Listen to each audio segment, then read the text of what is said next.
Squats enough.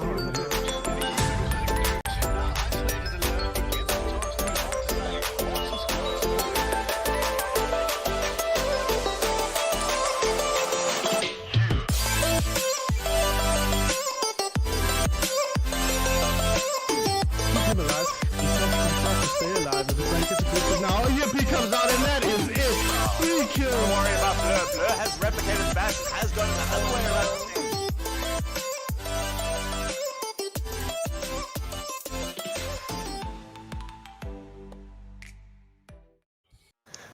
Welcome, ladies and gentlemen. It is the Raving Mad Gamers Last Men Standing tournament brought to you by PC International. We've got some amazing Overwatch here tonight. 2 of the top teams from South Africa. Lots of big name players. I'm Ultrism. Joining me here for this is Sun Phoenix. It's our first cast of the year, my friend. Your first cast of the year. I've been doing this many times. I think I'm like 7 games deep already.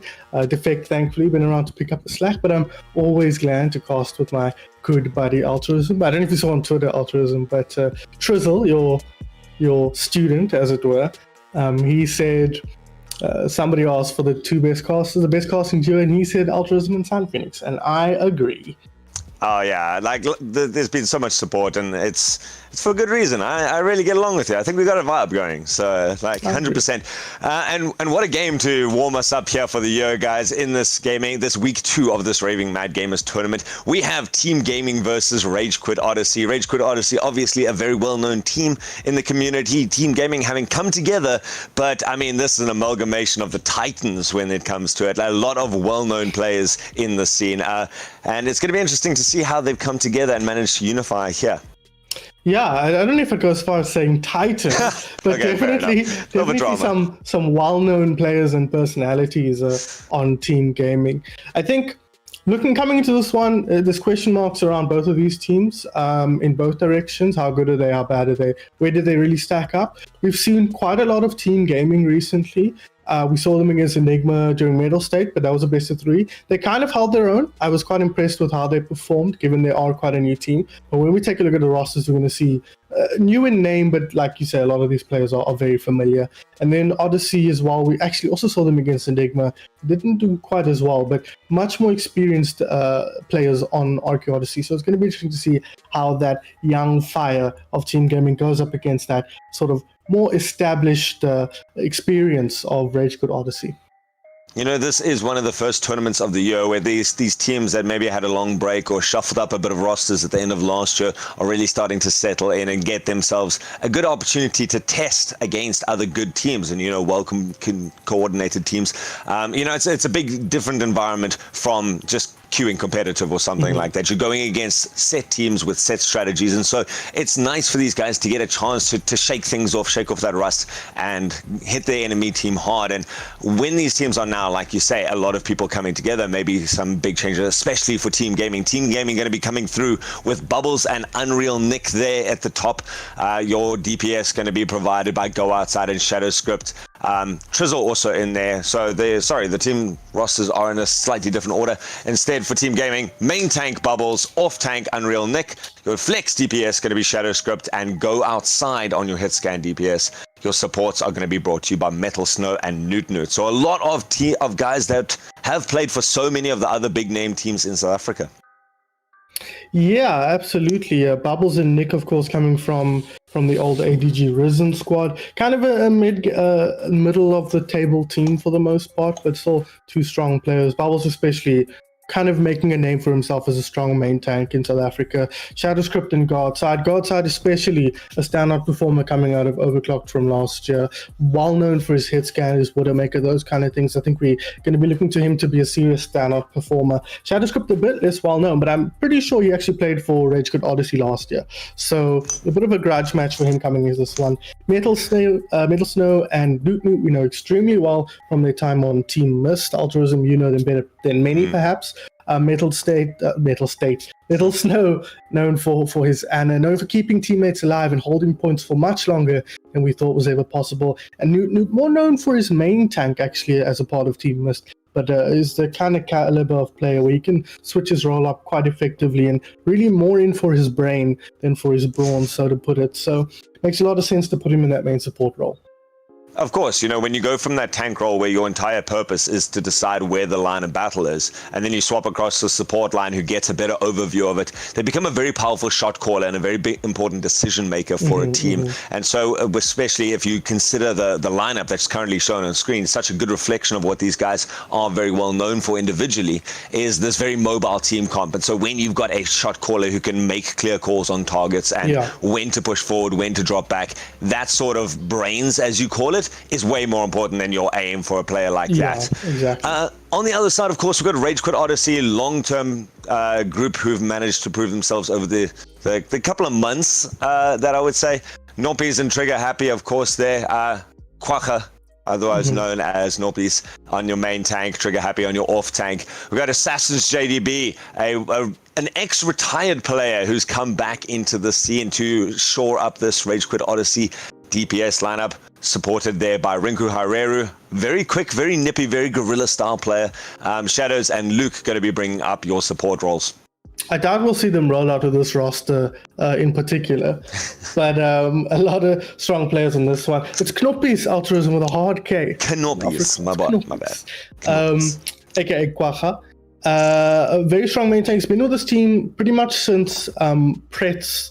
I want to say Pretz, might have been Bale. I was confused and that was Pretz. Since Pretz left the team, Quacha's been taking up that mantle and really a strong player, also coming into his own in the main tank. Trigger Happy, we talk about the Trigger Bomb, known for his diva. He throws big bombs, he gets lots of kills with those. So fingers crossed we get to see some of his diva come out. Rinku, known for the projectile. It's, Farah, Genji especially, Hanzo as well. Assassin, one of the stronger players on this team. Was sad to see him retire at the end of last year, but as you say, a very short retirement, coming in here on short notice to replace a previous hit scan player. A player I'm always happy to see, prone to making a few mistakes like falling off the map in key moments, but I'm excited to see how he performs here alongside Odyssey once again. And then Shadows, old head in this group, has been in this team pretty much since its inception, is the captain. He's the leadership figure in this team, and a lot of how this team does, I think, is going to come down to how between him and Quacha they can guide this team through. And then Luke going up against the former teammate in Guard's side as a part of that overclocked squad last year. I don't even know, what was he playing last year? I want to say it was tank, main tank. But, I believe so. Was it off tank? Luke played DPS. Right. The former captain of Overclocked is whispering in our ear here. So Luke played DPS last year, moving into what looks like the flex support. Really the most obvious switch in terms of switching roles in Overwatch is going from flex to DPS to flex support. So we see it professionally, Overwatch League. Top players are doing it as well. So it makes a lot of sense to see that role switched up. So he should perform quite well. I mean, if he's got the aim and you put him on something like a Baptiste or something like that, congratulations, you have a third DPS who has an immortality field. So like being able to throw something like that and swap up your team and actually shore up basically two positions in one, definitely going to be an opportunity. Zenyatta, another good opportunity there. Just as long as you're hitting your headshots, let's go. Adds to the team. And you mentioned something very interesting. You said that these teams are prone to make a lot of mistakes. And I feel like that's going to be a big component of who's going to come out on top here. You know, both of these teams have got that opportunity. These guys no one is 100% perfect, and it's going to be about how you exploit that mistake. Do you take advantage of it? Do you push that advantage with your mobile team, with your very static team? Do you try and just shore up into a corner and make sure that every mistake is a small one and let your opponent have to come up with the plan? How do you feel about these two teams knowing the individuals that make up the components? I think you'd be expecting to see more mistakes coming out of team gaming, relatively speaking, just because they're the newer roster. They've got a lot of young players with a lot of punching power, but that can also come with a lot of sort of anti-synergy where each individual is prone to popping off on their own, but that can mean they popping off at different times and doing different things, And Overwatch really is a game about making the fewest mistakes. It's far too complicated of a game to play perfectly all the time. So it often comes down to, on top of mechanics and general synergy, how often are you making the right calls at the right time, as opposed to making small mistakes that can make quite a big difference. So that said, we're going to have to wait and see, because ultimately we have very little footage on these iterations of these teams. We've seen more of team gaming, actually, but Rage Quit Odyssey was the team we cast most last year. They were number one as our broadcast favorite, just because of how they stacked up in the relative power ranking. But we know all the players on Team Gaming. We know they're all strong, and it's going to be interesting to see whether their skill as players and the time they have had, because they've been together now for at least a month, more than a month, working together, getting that synergy up. So I'm excited to see how these two teams clash into each other. I think it's going to be very interesting. I'm very interested to see also what sort of play style these two teams come out with. You know, there are the multiple options. The very rush brawl style comps have been favored in, you know, the international meta. But whether these guys want to try something out, or if they've been playing together for long enough that they're just going, no, we know what we're good at. You know we've got a very strong ball player, so let's try and play it. And it's going to be interesting to see how that dynamic of, do they play well together? Do they get the ultimate combos off that they need to? Or are they relying on the individual plays, like you say, Team Gaming might be a little bit more prone to? It's going to be interesting to see that, because in the maps, like something like this first point, this control point map, we have them where you can actually make these individual plays. You can flank it a little bit more. You don't necessarily have to fight in one set location. And it might give Team Gaming the early lead if they can exploit that. Yeah, absolutely. I think it's going to be interesting to see how that plays out, for sure. I'm excited to see, because Team Gaming, I don't want to kind of paint them as this picture of them being a mistake-prone team, or like a team that might not work so well together, anything like that. I think one thing you can say about all these players is that they play a ton of Overwatch, and something at this level that helps a lot is just getting used to the flow of an Overwatch match, even if it's in a more casual environment. Getting used to how long it takes people to charge ultimates, how long these things take, looking what you're supposed to be looking out for. All those things are extremely important, and it's the kind of things that people like Bubbles, who play a ton of Overwatch, are going to be looking out for. And as a team, they shouldn't have any issues on that level. It's just going to be compared to when Odyssey comes out with their own strong synergy, how they're actually going to slam against that. Two very different approaches to this as we see the two different team comps coming out. We're going to see Team Gaming taking the more unified approach, surprisingly enough, compared to Rage Quit Odyssey, who've managed to take the high ground quite nicely. Now they're going to make it an opportunity into the back. Trigger Happy going to go down, maybe overextend it a little bit. Noppy's now going to come from the side, but all the game going towards Team Gaming. Gets all the kills in the beginning and managing to probably get a nice little late stagger here. Yeah, Team Gaming, I think, is a team that's going to benefit a ton from momentum. If they can get the lead early, if they can start really pushing and get into a good flow, they're going to steamroll you no matter how good you are. If they're feeling it, if they're feeling that confidence, it's going to show in the way they play. And you saw they're immediately identifying Trigger Happy out of position and jumping on him in a moment's notice. And you know, Bubbles and Newt working together, a speed boost, and the Reinhardt going to demolish anybody on the front line.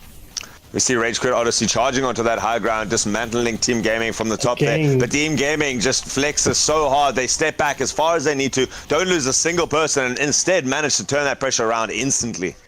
And I mean, looking at this, you can't talk about a lack of synergy, right? This is the cleanest cut, almost a dive brawl that you've ever seen. Identifying the target, straight away the speed boost comes out. You know it's Bubbles looking out for it and calling it. You know it's Newt immediately ready to follow up, and the team is jumping in as well. Shadowscript and the Doomfist as well, going to make short work of anybody out of position. So it's really going to be up to Rage Quit Odyssey to find a way to get into these fights without losing players. Well, the hack comes out, Gartside going to lose his ultimate, but they have forced out the immortality field. Now it's going to be Team Gaming again, collapsing on. There's the Earth Shatter, manages to get down half the team, and the charge through with all the follow-up damage is going to be able to clean this fight so quickly. Just perfect execution coming out again from Team Gaming. Look at the altruism. This is a dire state of affairs for Rage Quit Odyssey. We saw a couple come out there for Team Gaming, but exactly enough to win the team fight and not a single ultimate more. They still have 3 in the bank. Battle, Snow, Godside, and Bubble's going to charge those super quickly. On the other side, it's only the Window, and Window's not the kind of fight, ultimate, that wins your team fight, especially not on attack. Again, we see this quick charge in. Shadowscript goes in, tries to charge out, has to use his ultimate. It is going to come back down. McCree's fallen, and he's going to rejoin the fight now. But so far, it's trading out a little bit more evenly. Rage Quit Odyssey, first opportunity in this game to really dictate this. But Newt, the triple boop! He gets everyone off the side. That is huge, Newt. Oh my God, the man himself comes in with the play. He's been enabling his teammates so well with that speed boost, allowing that dive style almost. And coming in clutch for his team there. He got the McCree who was about to kill Shadowscript at the beginning of the fight, comes around the back and gets rid of so many players, 3 players with that boom, and just wins the team fight flat out for Team Gaming. This, I was expecting a close game, Altruism, but this is concerning from an unbiased viewer's point of view. Rage Quit Odyssey had one chance, and that was at the end. You know, they managed to get a couple of picks. They started charging up the stairs, and they actually looked to be in a winnable position. The first winnable fight that they've really had in this competition. And that single boob then defied it. And so they really have had the smallest windows for opportunity, and they haven't made them count yet. Team Gaming dominating so far. Yeah, only one map in though, as in one part of one map. But Team Gaming is playing that kind of game where you will look like that. You either win or you look really bad. So it's going to be interesting to see how Odyssey plays through this one here. A bit more of a dive style for Team Gaming. In fact, a straight up Genji Tracer dive. On the other side, something similar instead with the Echo and the Brigitte from Shadows. We see it has gone to a much more mobile style. Everyone playing around this high ground. We see Assassin in the back line trying to get the Ana, does manage to get it. Rinko Herrera on the other side has been pushed completely off the point. And so it is going to still be contested in the beginning. A very long, drawn-out first fight. No one really wanting to give up this first position. It is eventually going to go the way of Team Gaming, though. Rage Quit just going to have to regroup. And still, Team Gaming, I mean, half their players are up to half of the ultimates. Yeah, that's what you get from winning the first team fight. It's so critical on this map type. Control is all about momentum a lot of the time, and ultimate momentum is going to favor Team Gaming. So if Godside can get something big with that Pulse Ball, but Bubbles is taking a nap here. Shadowscript is under a lot of pressure at the back of the point there. Rage Quit jumping in so nicely, led by Norpies. Norpies is going to go down though, and Assassin now trying to trade it out in the Tracer duel. Eventually goes down. Shadowscript doing work in the back line though, manages to take a Pulse Bomb, hits the ground, and this other one also going to go down. No Tracer luck so far. It's just the Diva dueling it out now with the Brigitte. You got to give the back end to the Brigitte, especially with this Ana on the high ground, and Rage Quit going to turn it around, but the stall has been there for long enough. Team Gaming going to be able to reinforce here. Newton manages to take out the Brigitte, and so that's a huge amount of this sustain going to be going down. Ana also going to fall, and so no healing left here for Rage Quit. They didn't even manage to cap the point. It's instead going to turn around, and still Team Gaming going to commit everything. They even drop the Dragon Blade here to get that final cut on the Monkey and be able to reset this. Not a lot of value, but a huge amount when you consider that they're still ticking up that percentage.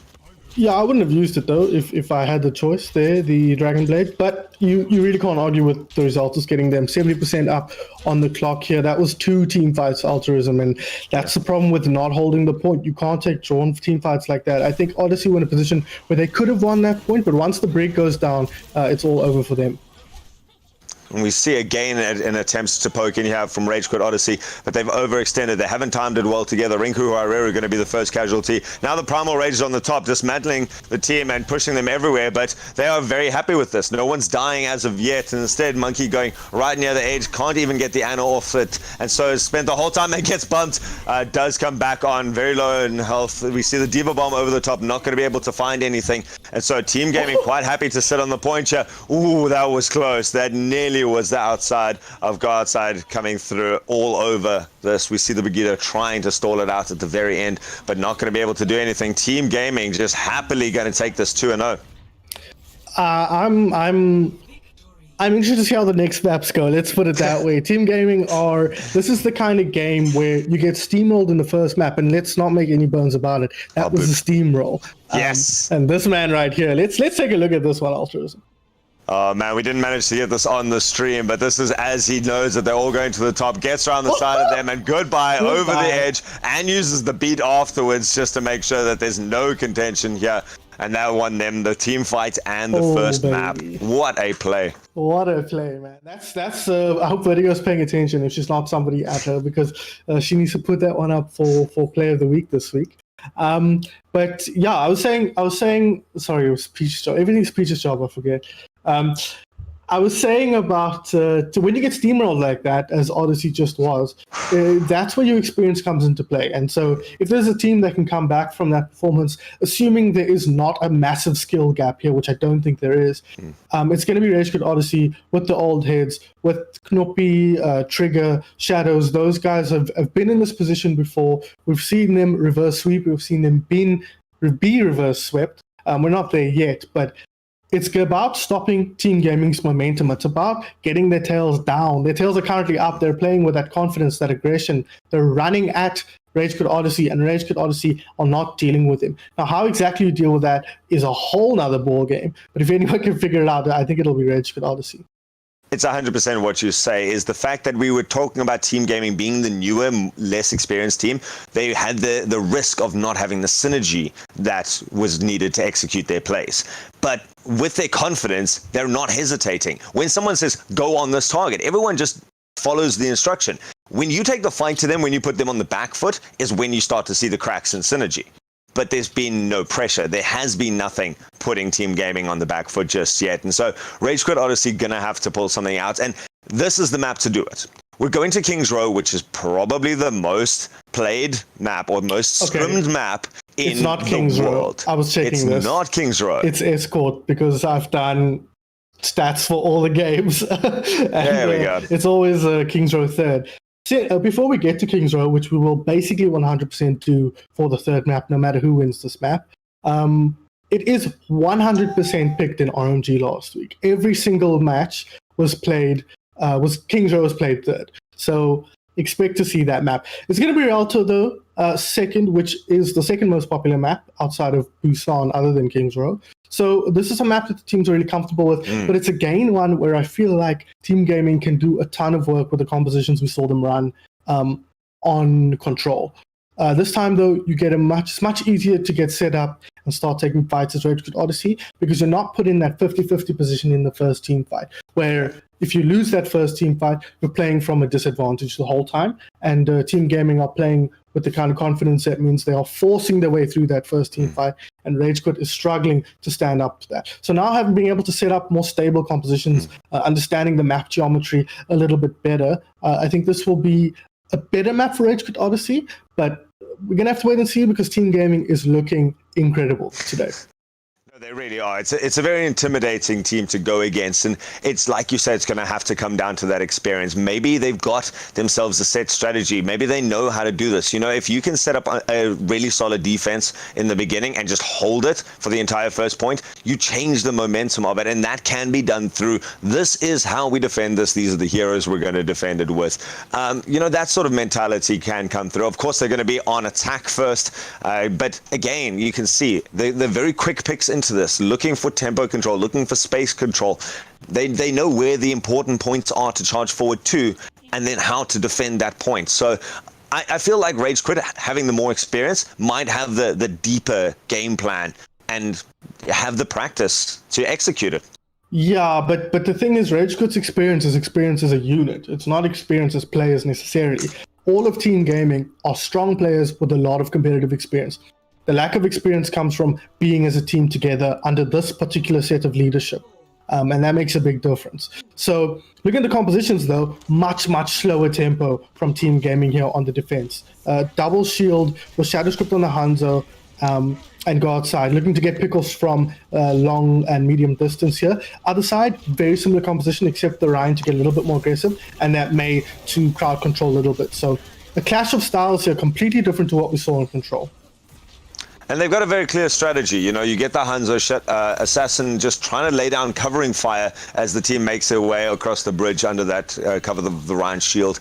And then once they get there, they use the Maid to defend the position. And they're just going from cover to cover, timing it very well. Giving up so much ground here, though, Altruism. Look how far the point is getting before an engagement even starts. I don't know what Team Gaming are waiting for to pull the trigger. But the point's almost been taken, and now they've lost the McCree as well.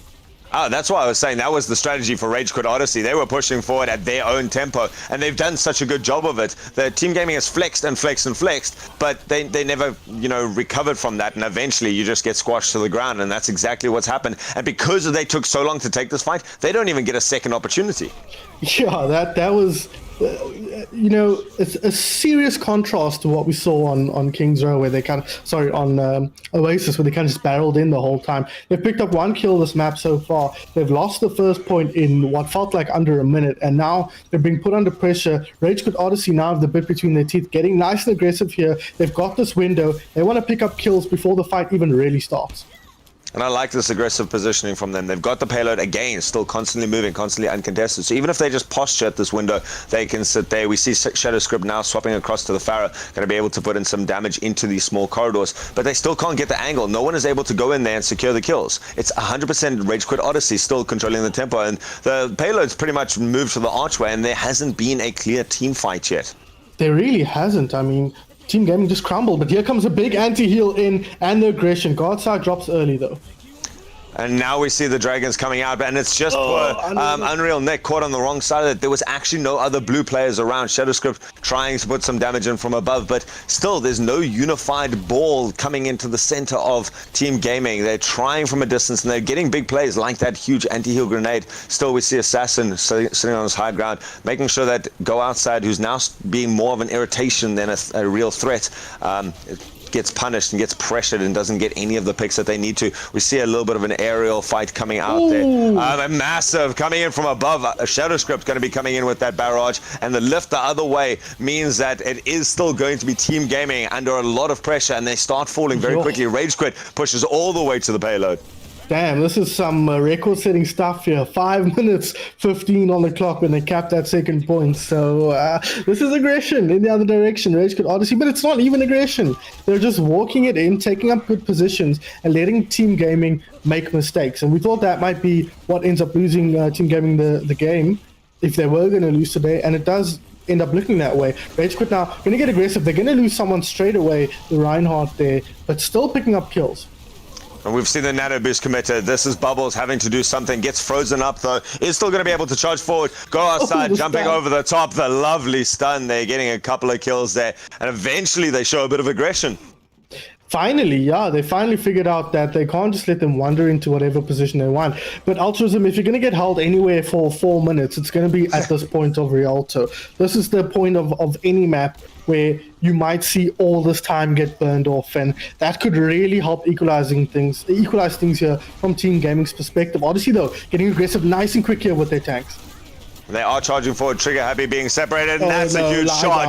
Oh man, that Earth Shatter came down in through the center of them, and Bubbles cleaning up, even going to get the double kill with the pin at the end of that. Yeah, just stand and flex, my friend. You've earned it. You earned it. Nice play from them. And again, you see the aggression. Altruism. This is what I want to see out of them. Sorry, I can't even speak. I'm so excited to watch this game. It's paying off for them so well. If they can keep this tempo up, if they can put the pressure on Rage Quit Odyssey. Rage Quit Odyssey showed us on Oasis that they cannot deal with that. And this is a nice attempt. Oh, that is a huge flashbang, and now he's going to drop down the back. Has got the ultimate charged up, gets one, gets halfway through the other, and it's going to be up to the rest of Team Gaming to push forward now. They're not hesitating at all. They're still pushing forward with the nano boost. Bubble's going to be clearing away, and Unreal Nick right there behind him, managing to keep on that second bit of damage, finished off everyone, keep that huge front line pushing forwards, and Team Gaming use that aggression to their advantage yet again, and we've already got 2 minutes off the clock. And looking at this man right here, Lucio's not the kind of hero you can make huge plays with that show up in the kill feed, you know? And because we are 3 IQ casters, if it doesn't happen in the kill feed, we don't know it's happening. So, but he's been a critical part of helping this team play that aggressively. When he's not on that hero, they seem to struggle. You can see here as the next fight unfolds what role he's going to play. Oh, big shadow! There comes the shadow the other way. Now Rage Quit Odyssey going to be able to push forwards. The beat is going to help keep Team Gaming stay alive for a little bit. Rinku Hareru going to be throwing out that ultimate. It gets eaten. It means the Blizzard doesn't go anywhere, and that's a big mistake coming out from Rage Quit Odyssey. They managed to rally though, still pushing forward, and now it's Team Gaming. They're on the back foot, and we know this isn't where they want to be. They're going to lose the Diva Meg very early into this fight, and Rage Quit going to be coming through with a couple of very important, very big, pivotal ultimates. Still looking to posture this last little bit. Yeah, this one here is the big one. And there it goes, straight away, Altruism. The Graviton Surge comes out, manages to pick up everyone. The May Wall behind it just shut off any opportunity. As they push forward, they are already too late into the trap. Poor Newt trying to stall this out for as long as possible. And, you know, they had a long time to defend. They did well on it. But still, when you're giving them a 5-minute time bank, they still end with 2 minutes on the board. Yeah, good recovery from Team Gaming there. But you could also look at Rage Quit and say, they did a good job using the time they had to their advantage. They built a bunch of ultimates. even from those very one-sided fights, and they forced their way through with the grab, with some of the with the shadow to start off the previous fight. Shout out to Nick though for that ultimate eat. That could have been game-changing. Unfortunately, then he went on to lose his mech, which kind of nullified the positive effect that he'd had. Just a note on him: he tweeted out before the match that he is in now as the main roster off tank here. It was supposed to be James, or it was James up until this point. So he's coming into this game with a bit of a chip on his shoulder to show us and the team that he is a strong off tank. He's played with Bubbles a lot before. They were on Risen last season. So that synergy is there. And I think eating the Diva Ultimate, eating the May Ultimates like that is a good way to highlight to your team, hey, here's the kind of impact I'm making. And anytime you're backing up Bubbles' aggression as well, that's going to be a good thing to say, hey, I'm here. Could the other guy have done this? Maybe, but you never know because I'm doing so well. That's the point of an off tank, is there to support and do the little niche plays that your team really needs. Bubbles has got their entire mind concentrated on that front line. So Unreal Nick has always been there with the aggression of Bubbles when it's needed, and then be there to peel for the team, to get the important counter plays that you need to, especially on something like a Diva. And it's going to be up to Team Gaming now. They've got to push the full map, and they've got to do it quickly. They've got to try and buy themselves some sort of team fight win here in the beginning. And hopefully they go a bit more aggressive with this. They've under a lot of fire from this Hanzo though. Rinko Herrera going to be able to freeze up the Lucio. Newt. Okay, that was not big brain. I expect a bigger brain from Mr. Newt. Newt gets caught out of position there, but Bubbles going to recoup a kill straight away. And that charge is going to be big. Bubbles is going to pay with their life, but the rest of Team Gaming trading out, and they've got quite a nice respawn here. It's still very close. Ooh. Assassin going to be coming through, living up to their name, going to be able to get the first flick on to go outside. The only person to really be able to threaten them and try and kill them. And now Rage Quit having to stall it out, and have done so with just one of each class, in fact. Well, the spawn advantage, you alluded to it earlier, but Team Gaming is coming in hot here. So can they get set up in time? This is a good start. And this is Assassin. JDB has been throwing big dragons like this the whole way. It doesn't get the kills that they need, but it splits off the team fight. It allows Rage Quit to absorb any of the damage from that front line and pick them off and turn around that pressure. And they're being able to do it. Shadowscript also going to be falling at the end of this. Unreal Nick trying desperately to not lose the mech again as they try and restore, reset, and come back. But Rage Quit just being able to use the minimum amount to stall out fights. Yeah, that's true. And I was worried about them, but that ultimate coming through from Rinku Haireru there, perfectly timed. Like you said, split Bubbles off from the rest. They pick him off expertly, and then they clean up the rest. So nice work from them. You can also shadow script here to make something big happen, but it's Bubbles, the man with the charge in mind. Bubbles has gone all the way into the backline, has got an opportunity for a shadow, and manages to take out a couple players. Team Gaming ran in behind them. That's huge, and go outside, making the plays, getting that headshot again. Gets the triple kill, and we now see them finally managing to get this first point. Still a decent amount of time. Yeah, not too bad. You kind of expect to lose a fight or two on this point, but shout out to the support here of Team Gaming. It's not over yet, though. Oh, we see that bomb going the long way around. Go outside, going to be able to take out Ringo Herrera. Norpies has the ultimate, goes down too early, and this go outside has got such a wonderful angle. This is a shooting range, managing to click left and right. Oh, even in the air. Assassin, nowhere is safe from this man. That would have been an ace in any other game. Unfortunately, there's 6 players on an Overwatch team, and he picked up 5 kills there. What the hell was that? Go outside, reminding us how strong he is here, coming in that McCree and picking up the kills. Shout out to Nudu the Middle Snow. The last team fight was won because they picked up a triple at the beginning. That is some serious support there. There's really an excess of DPS on the squad. And that's important to shut down this DPS. And Rage Quit going to dump a lot of ultimates quite hastily into the beginning of that fight, getting nothing out of it. That was the Earth Shatter and the Dragons thrown straight away. Trigger Happy going to now try with the Gravitic Flux. Has managed to get almost the entire team. Rika Herrera is here with the ultimate if she wants to drop it down. And there goes the May ultimate. And it's going to shut down a couple of people. Baptiste is caught up in this as well. And so Rage Quit managed to turn this fight around. Even after fluffing the first 2 ultimates, they take this fight convincingly. Yeah, expensive team fight there for Odyssey, as you said. And now Team Gaming can be coming in with that high noon. Often just a press Q to die, not exactly the most high impact ultimate a lot of the time. But they do have the window as well. You combo that with a Fire Strike, and Bubbles picks himself a quick 2k if you're not careful. So some room to get stuff done here. And they're going to get aggressive straight onto this high ground. I like this decision. You don't want to let Team Rage Quit Odyssey have this high ground. They're going to try to take it away, but Nuke gets out of position again. And here come the Dragons in from the side, and it's going to pitch everyone in the corner. What a massive play. Go outside, trying with the ultimate. Does actually manage to pick something up.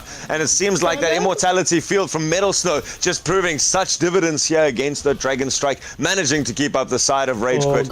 And that's huge. Sorry, Team Gaming now going to be trying to push forward. They're very low on health, and it's still Rage Quit managing to stabilize at the high ground here. It's not over yet. We see Go Outside still putting that flashbang and that damage in. The support still doing work here. Luke going to be able to keep that Immortality Field up and allow the rest of Rage Quit to drop back. Still Team Gaming not going to be letting up any of this aggression. There goes the flashbang into the charge. Massive play to take this out. Now we see the death from above. Shadowscript going to be looking to come down onto the back line. Cycles the abilities and takes out the Baptiste. Great bit of ultimate, at least mechanical skill, and cleans up the rest of the fight. Now going to be looking for the last Sigma kill, and with you, all right, goes so far in the air again. Go Outside going to be able to pick that off, and Team Gaming, long fight, but takes the point. Shadowstrip that time picking up a quick 4K. So really a lot of players that can contribute in terms of kills on this team, and it's nice to see when you can spread your love a bit and rely on lots of different people to get work done. It means Rage Quit Odyssey can't just shut down one player and win the team fights. You shut down Odyssey, Go Outside, and there's still a couple of players you have to deal with, but that's a good start to the fight for Odyssey. Again, Assassin JDB throwing down those Dragons to split off the fights, and the follow-up by Rinko Ireru with that Blizzard means that Rage Quit Odyssey going to be able to take this out, even get Shadowscript as he falls lifelessly to the floor there. Yeah, great work from Assassin, and I thought it was Rinko on the Hunter, but you're right, it is Assassin, apologies.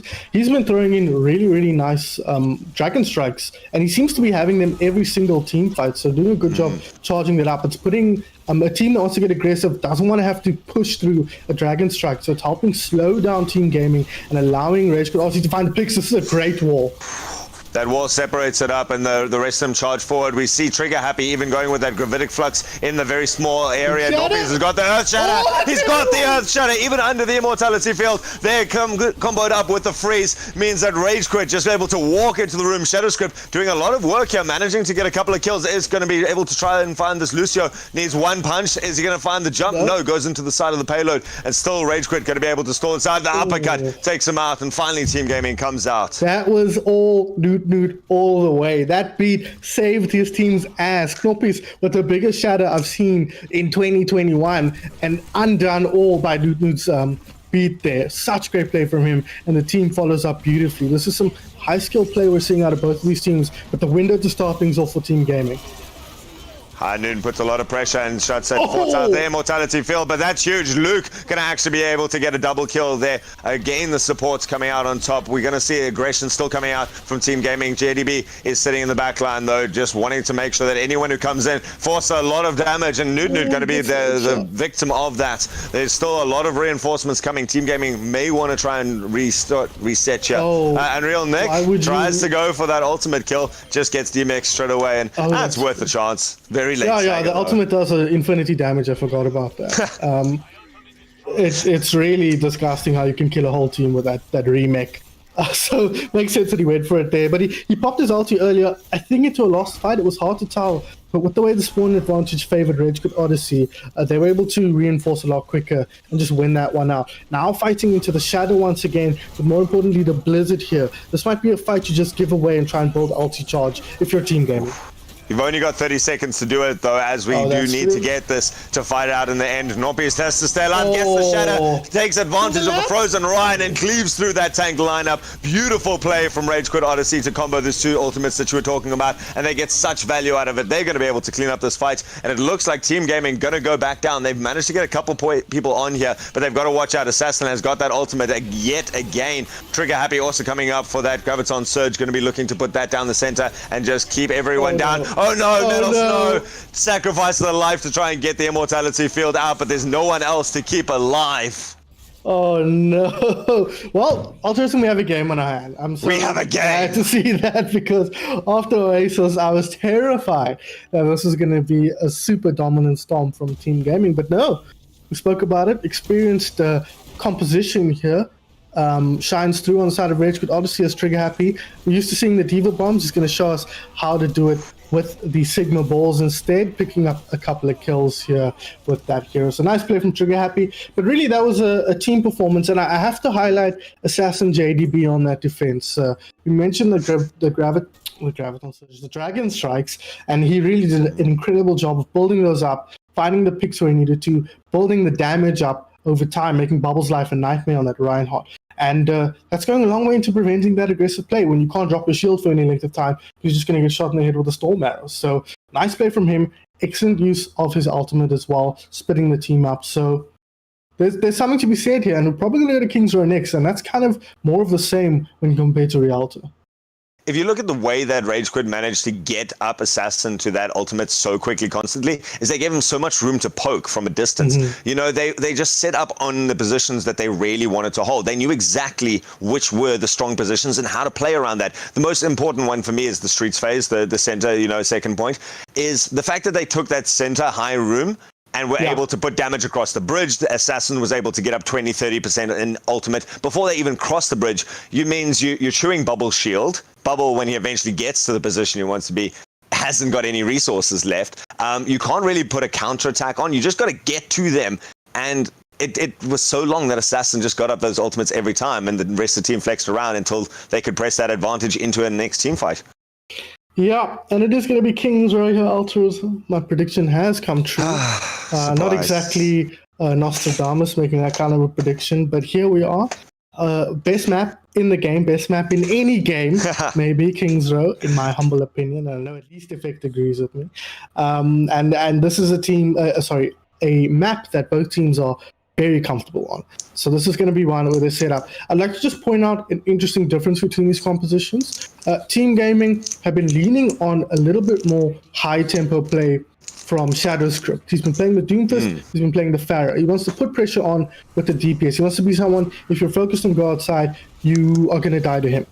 And that makes a lot of sense, but it didn't work out, especially in the face of what Rage Quit Odyssey were doing. They're running Rinku on the Mei, and the Mei is such a good hero at shutting down that kind of aggressive play. You can't really shoot out a Pharaoh out of the sky that reliably, but it's the Mei is stopping Bubbles and Nick and Newt from getting aggressive on that front line and putting Knoppis under pressure. And you see Knoppis is having a much freer game. He's allowing himself to play a little bit slower and find these big shadows. That's then helping his team win the fight. So really nice team play from Rage Quit. It's going to be interesting to see if Team Gaming can find a way to enable that aggressive style that's been working so well for them. We are going to go to a quick pause. Going to be interesting as we see the teams coming out. Gives us an opportunity to look at the team comps a little bit, but no real changes. And it's like you say, Rinku has been doing such a good job of the Mei, and it seems to be what Rage Quit need to be doing in each of their fights. They split up the team fight, either with a Dragon Strike or with a decent Mei wall or a great Earth Shatter that just is able to flatten everyone and then open up an opportunity. Nunu's not going to come out with a beat every single time you do that. Yeah. So between all of these different ways of controlling the tempo, then at the end of it, you've got something like an Immortality Field or the Lucio Speed Boost, meaning they have to spend so many resources to get to you that, you know, you've won the fight before it's even started. Yeah, and that's assuming you don't chop somebody off the front line and dominate them with some hammer swings, you know? Yeah, it is difficult to play. You have to have a big brain, but Nunu's got a big brain. If anybody knows how to work around the Mei and against the Mei, it's going to be him. He'll be able to guide his team into how to approach these team fights. And that's going to be the key here. How do you approach these team fights? How do you approach Rinku's Mei? Because if you can shut down the Mei or at least mitigate her effectiveness, if you're dead set on running this composition, I like this composition. I think it's a strong composition and we can see how effective all of their players are. But you have to start asking the question, is it not maybe worth then slowing down a bit, matching them on the Mei if we think we can do it just as well? And that's going to be the question that Team Gaming are going to be asking themselves. And that's going to be the question we're going to wait and see how it gets answered here. Or do you just change gears completely? This style that both teams are playing has been extremely popular recently. But maybe you switch it up. Maybe switch back into the dive and really just turn the aggression up to 11 and be like, shut us down, stop us. But you put the ball in your court and say, you show us how you're going to beat us. I 100% agree. Rage Quit is the ones controlling the tempo of this game, and that's surprising considering how one-sided Oasis was. You know, you think Oasis was not a close game, and so Team Gaming has all the tools that they need to win any of these fights. But it is something that we said in the beginning.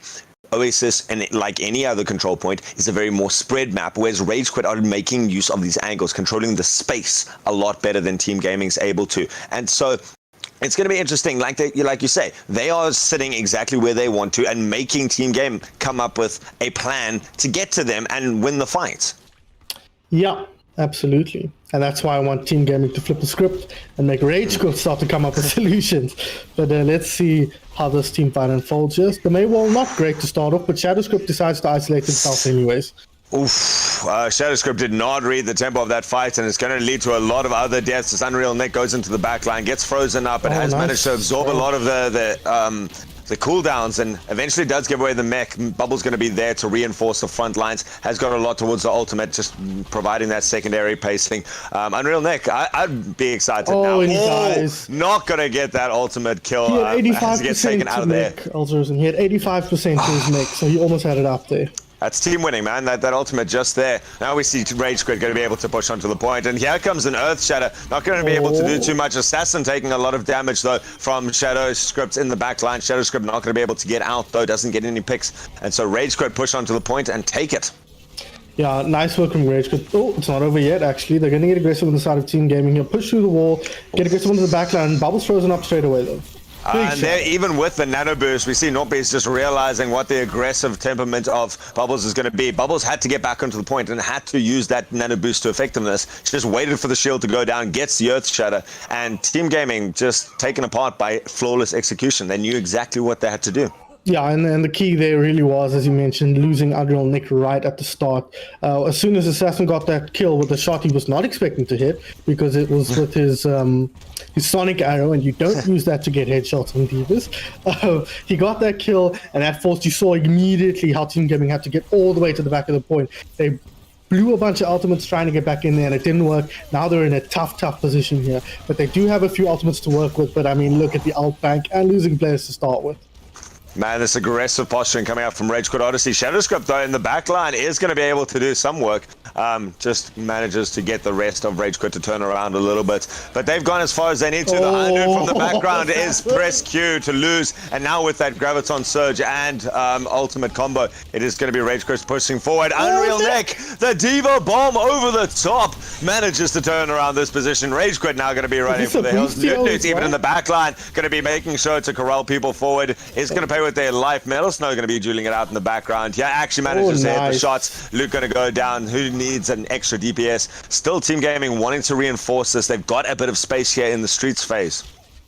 Nick, Sunny Blaster out there trying to pick up the kills. This fight is not over just yet, though, but yeah, okay. With that pick off onto Shadowscript, he used his ult to try and stay alive. Got picked up anyway, now getting forced back as Team Gaming. But that was all Unreal Nick. He picks up the double with his ultimate, but he also eats the Dragon Strike while inside the Graviton Surge. So that was team fight winning. I mean, they didn't end up winning the team fight, but they could have. They're going to be coming in here with the Blizzard from Rinku Haireru, and Knoppy has his ulti, so this could be a disaster for Team Gaming.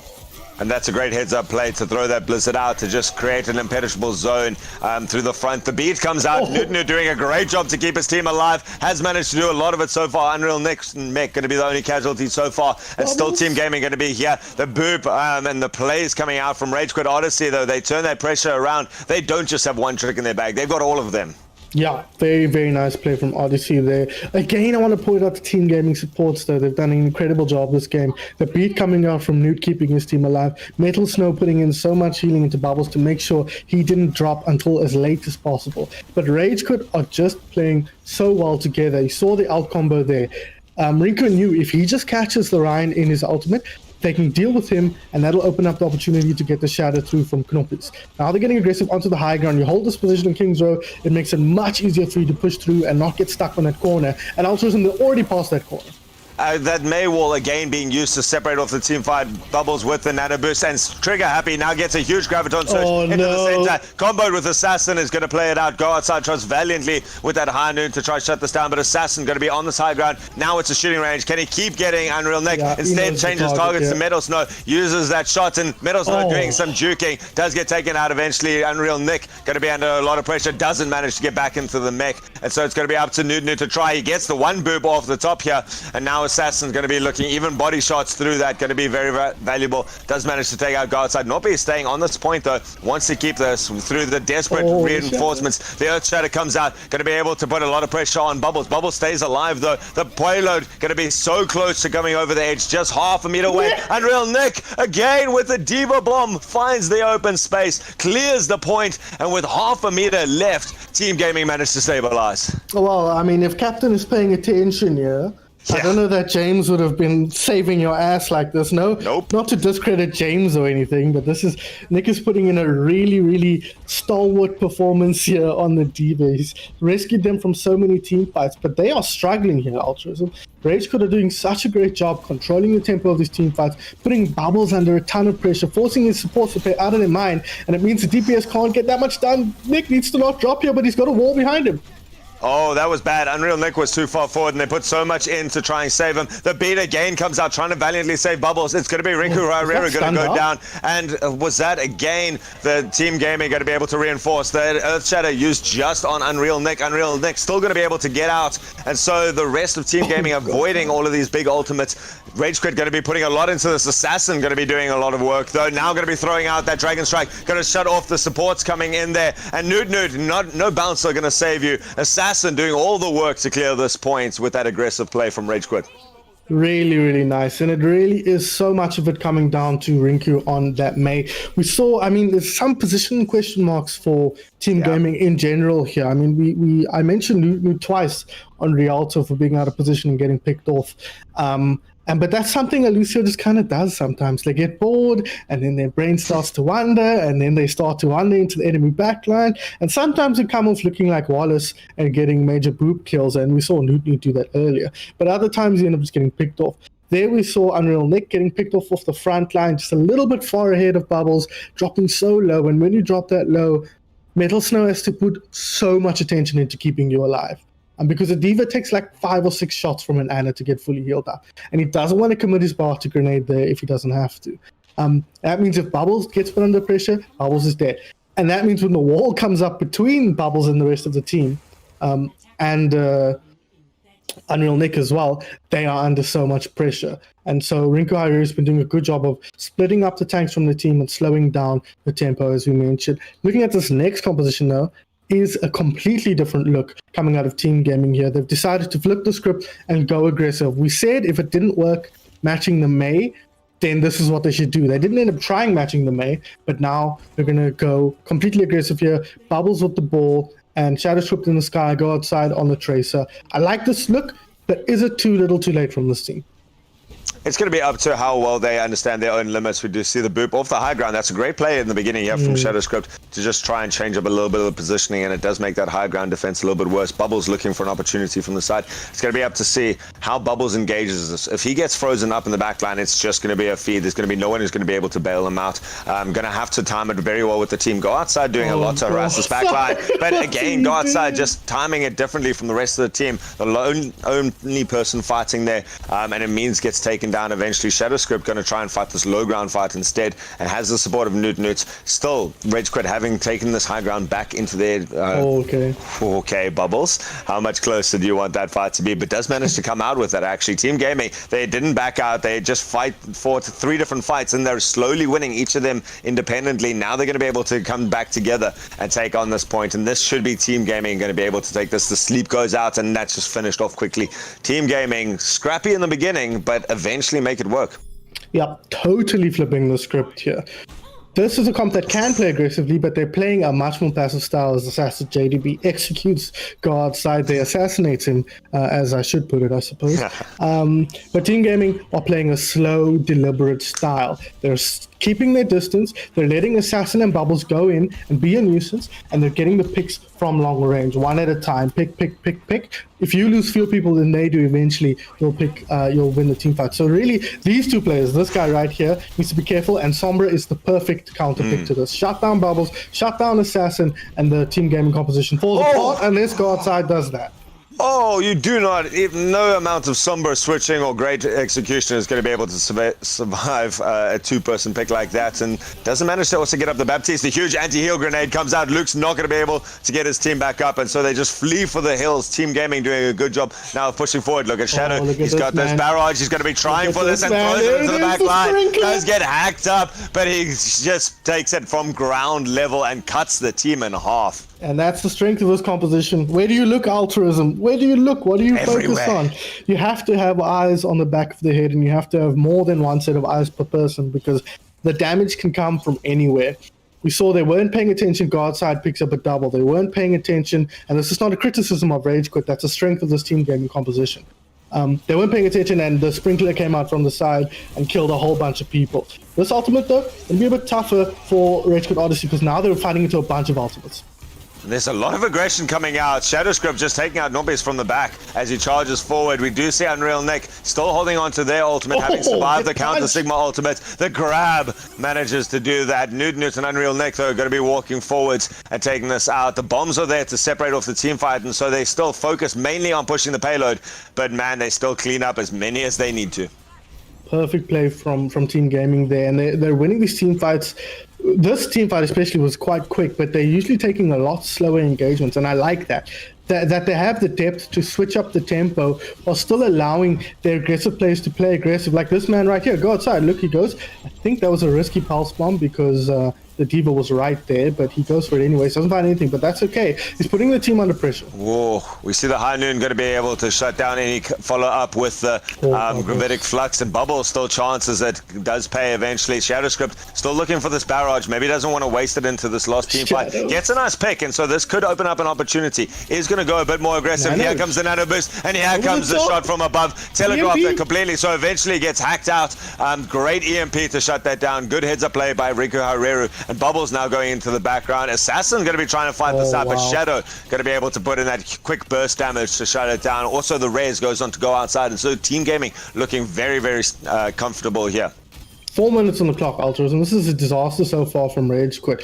They are struggling to deal with this composition. You see, it's one fight. You mentioned it earlier. This is 6 duels across the map, and Team Gaming are doing a great job playing the style and winning enough duels to push them through the team fight. They're going to play a little bit slower here, just back up a tiny bit, regroup properly until Bubbles goes back in. And Bubbles with that ultimate can split off the team fight and really dictate where they're going to take this last fight. Rinku Hareru, very aware of the sitting, very experienced Sombra player, means that they know that they've got to get this hack up as the ball swings through. If you can shut it down at the beginning of the fight, that is the start. We see the bomb over the top. Trigger happy, not going to be able to get anything out of that. But Rinku Hareru does get the hack off onto Bubbles and causes them to get cut down by Assassin. So that's going to shut this down a little bit. Ooh, a bit into the open there, Shadowscript. Tries for it. Nopi's now going to be looking for the stick from Go Outside manages to shut down the tank, and Bubbles now going to be swinging into the back line. Locks up for a second, just wants to survey the situation, I guess. Rage Quit just staying for a little bit longer. Sombra going to bait it out, but they're not looking to contest the payload. Go Outside just dictating this space here as Nopi stalls it out. Yeah, very nice play from Go Outside. He's really being allowed to play whatever game he wants to, because Bubble's pulling the Sombra's attention. He's not bothered at all, and dropping here is going to be a tough position here, especially now the EMP coming out. Rage Quit might just have done enough here to force Team Gaming back, but Shadowscript picking up kills nonetheless. They might stick around, but I think with the spawn advantage, they're going to want to just pull back, reset, and take the next fight. But Bubbles is in there, Squishes one, Go Outside still in the mix here, Altruism. Man, they're not trying, waiting for anything. He gets the final stick onto the Baptiste and manages to cleave down the rest of that D.Va mech. And so it is still going to be Team Gaming. They love these long, drawn-out fights for some reason. They're not wanting to get back. And now we see Shadowscript Script going to be coming in with this barrage again and looking for the long picks onto the McCree, just try and get some sort of safe zone. And there comes the high noon assassin just waiting so far in the background. But go outside with that nano boost, going to be able to do a lot of damage. There's no way to avoid the tracer as she takes around the side. The bomb's going to be able to fortify the position, means Team Gaming still in the same fight have finally lost. Oh, the double, just suicide triple. Yeah, that Knoppy's pile drive the void below the map there, that was not planned. But the rest of them jumped off the reset.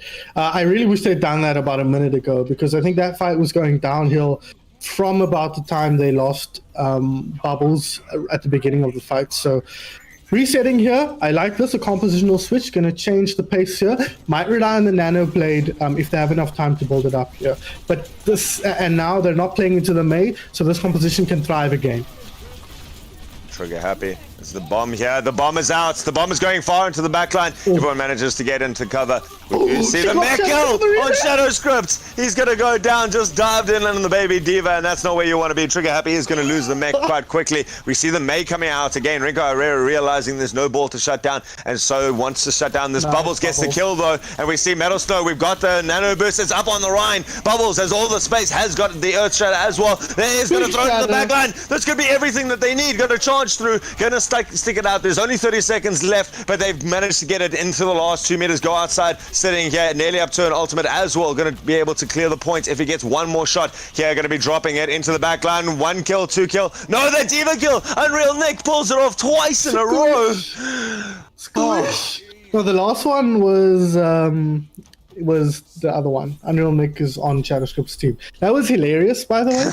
You can see what was going through Shadowscript's mind in that moment. He's like, baby diva, that's 6. If I kill this hero, that's like 700 HP out of the game. He goes for it and he just gets squashed, and that is, oh man, that is hilarious. I wish I was still playing diva, because there'd probably be nothing more satisfying than getting dunked on by DPS and just demolishing. But I like that intelligent play from Team Gaming. They recognize this comp isn't working anymore, especially with the way the spawn advantage plays out. Getting that pick style, 1 pick here, 1 pick there, and then grinding out a team fight's not going to work that well when they're coming back twice as fast as your players are. So they switch up the composition, and you see, by the time Rinko switched to that May, he had no time to get set up with his team. They were already scrambling. And the Bubbles and the rest of Team Gaming use that time to get the kills they need to and just grind out that team fight anyway. So I like that intelligent play. If I had to guess, that's the kind of call that comes out from Newt. And you can see that intelligence paying off here for Team Gaming. But Rage Quit with a much bigger time bank, and they've been showing themselves to have a much stronger lineup when they're facing the kind of comp that they ended with on the side of Team Gaming in the last map. Look at the difference in team comp. Team Gaming going to be coming out again with that very split off team scrum style play. We've got Shadow Script in the air, Unreal Nick and Bubbles going to be, of course, being able to take that front line. And the damage comes from above. That's huge plays from Shadow Scripts to be able to put damage like that in there, and it's put a lot of pressure, allowing the rest of Team Gaming to come forward now. Shadow Script again just looking quite dangerous, and the rest of Rage Quit going to be pushed into that corner. Big anti-heal grenade going to put the pressure on. Bubbles cleaves through the back line, and the point has started ticking up. It's officially contested as Rinku still sitting on this May, going to be looking to shut this down, trying to find the Mercy in the air. In fact, going to go down. Bubbles clears off that kill. Trigger happy now, trying to shut down Shadow Script in the air. Does a good job of chasing. Didn't have the support from the Mercy, and now going to be looking for the counter of that. Trigger happy doing a great job to actually just cut through these players one at a time. That's an executional style of this, and that's what Diva's Log is all about. And with this time going down, they're not even going to be able to take the first points. Trigger happy just doing such a good job. Assassin now into the back line. Shadow Script, you got to be aware in the air, and Bubbles also going to be able to be controlled out. So much CC coming out from Rage Quit means that they do full defend. Yeah, I think it's pretty much a given at this point, and that means Team Gaming are playing for a draw at best here. If there is a draw, we head over to a control map. I'm not sure which one, but one of them as a tiebreaker. But you can see the downside of that composition, right? It's a slow composition. You get one team fight, and it's one weird, long, gross, drawn-out team fight. Now, because they have a spawn advantage on this map, it makes a lot of sense, but they just did not shut down Trigger happy. He went from hero to hero, focused him for like 5-10 seconds, and was taking no HP damage. And that's something a diva can do if nobody's looking at them and if he's just free to do that. So he shut down the players one by one. So that was really smart play from Trigger Happy. But Team Gaming need to be a little bit more aware of that. And that's another weakness of their comp, is that they are also playing very split up. So they're quite susceptible to that kind of thing from the opposing team. Looking at these compositions, though, Altruism, a little bit of a hybrid look here from Team Gaming. Nick's going to be coming out on this Orisa. And he's just going to be working with Go Outside and Metal Snow to keep them healthy, while the three other players work to put the pressure on Rage Quit. Rage Quit are like, I don't know actually if this is what they're going to come out with. I expect Trigger to switch on to the Diva here. But they're just going to be like, if it ain't broke, don't fix it. Run what we run in Rialto and just beat them with it again. Shadow Script is able to get so much damage from the air. Trigger Happy, you could see that progression of priority. Just goes, right, I need to shut down this Pharah and stop us dying. Right, then who's next? Let's take out their main support. Goes for the Mercy. Then is able to clean up everything. Just methodical play. Great strategy coming out from Rage Quit. And now they're going to have a lot of angles to deal with. They've go straight on to the point. If we know where we are, that great wall comes up. Oh, no way. Assassin being able to get everything that they need. Just need one more here. On Shadow Script managed to get that one out. Now going to be able to throw that. Noot not going to be able to escape as well. And so Team Gaming trying on this point to stay exactly where they want to define the space. We've still got a big Unreal Nick. Unreal Nick, just two tanks there, and with the Orisa, managed to actually stall it out. Yeah, very, very nice play from Unreal Nick there. Most of his team had done the hard work already by doing most of the damage and shutting down all the players that could really bother Unreal Nick, but still standing strong there and getting all the picks to clean things up. Nice work from him. Assassin though, cleaning up on the front line. No ults to speak of just yet from either team, but Rage Quit Odyssey can play this for another minute and a half. They've got so much time to build up the ults. It's really on Team Gaming to make sure they don't get to do what they like. And we see Unreal Nick now taking a little bit more of an aggressive stance. And Shadow Script baits them into the corner using the body of Unreal Nick and then puts the damage in on top of them. And again, Team Gaming cleans up. So far, they've only lost the Orisa. And so can now try get the out. Oh, yes, double kill on the retreat. That's beautiful from Team Gaming. Only a minute left now, Altruism, and they haven't built two of those critical ultimates. They haven't built the Graviton Surge. They haven't built the Blizzard. They've got a minute to do that here, and that could be a tough ask. You know, if you lose this team fight, you're scrambling for the next one. So we're going to have to see if they can do that. Team Gaming, though, look at that war chest. So much to play with. Oh, playing around. Assassin's got into the open position now and could be under a lot of trouble. Manages to somehow get back there. No, not when you got Shadow Script being able to maneuver like this. The bombs making this entire area so difficult to play around with. Team Gaming having dropped a lot of ultimates, but they're still making sure that it's going to be difficult for Rage Quit to rally. Yeah, I did drop a lot of ultimates. That is a very important point. Team Gaming now only with the Bongo and coming up to Newton's ultimate as well. Rage Quit, though, they've got the Blizzard almost. If they can get that down, there's a good chance they can win this. But they're playing into a comp that's very split up. If you look on the map, there's nobody near anybody else. And now we see Unreal Nick very walled off, and that's huge. Bubbles gets the double pile driver kill and the roll through. Trigger Happy. The Blizzard comes out onto point. Bubbles actually going to roll back into it, but it doesn't matter. There's no one there, and so we do go to a draw. Okay, draw. Our first draw of 2021. We don't get a lot of draws in South African Overwatch, and Kings Row is a map that it does sometimes happen on. I'm excited to see. We're going back to Control then, Altruism, and we all know how that played out the first time around. But Team Gaming are finding their rhythm again. I like this composition that they've fell back onto here. It's really playing into their strengths extremely well if they can't play that brawl style that they executed so well on Oasis. But yeah, Rage Quit struggling to build those ultimates. I think the key ultimates they needed, and struggling to figure out how to shut down that very disparate composition coming out of Team Gaming. And the variations in the compositions are coming so cleanly and so quickly from Team Gaming, I think, that there's always that delay of a team fight from Rage Quit Odyssey. Then Team Gaming has the ultimate advantage when Odyssey does switch, and then they execute that. They manage to roll that a little bit further, and they're maintaining ultimates quite well. You know, there have been a couple of opportunities where they've gone, all right, we actually used about 4 ultimates when we needed 2 or 3. And that does come eventually to bite you. But doing a good job to use those ultimates proactively, and they normally get quite a decent amount of value, none more so than Unreal Nick. Unreal Nick, man, he's been stepping up here. As you look at Team Gaming, and every map we've been talking about a different player on this team. We've been giving a limelight to one player here, one player there, where they've popped off or made a big play. And that's a really good sign for the future. Mechanics are much harder to teach than synergy. I made that up. I don't actually know if that's true, but let's pretend it's true because it supports my point. And so you want a team full of strong players that you can teach to work together, as opposed to having to grind out mechanics on a bunch of nobodies. Yeah. Oh, 100%. You know, mechanics come from hours, hundreds of hours. Game sense comes from the just knowledge, and having fallen for the same trick 30,000 times means you don't fall for that trick for 30,001. You know, eventually there is a point where you learn how to counter all of the things that people at high ranks and good players can do. So if you can counter out the good players, heck, you can counter out the bad players too. And so no matter what strategy runs at you, you know how to play against it. And so Team Gaming doing that pretty well and coming up with counter strategies quite quickly as a result. Yeah, really doing a good job of that. I like what we're seeing out of both teams here. I'm not sure if this is best of 1 or best of 3. The teams are still discussing it, and yet the map has started, so they have confidence that they'll figure it out before the map ends. I like the symmetries here from both teams, but there is the major difference, and they messed up.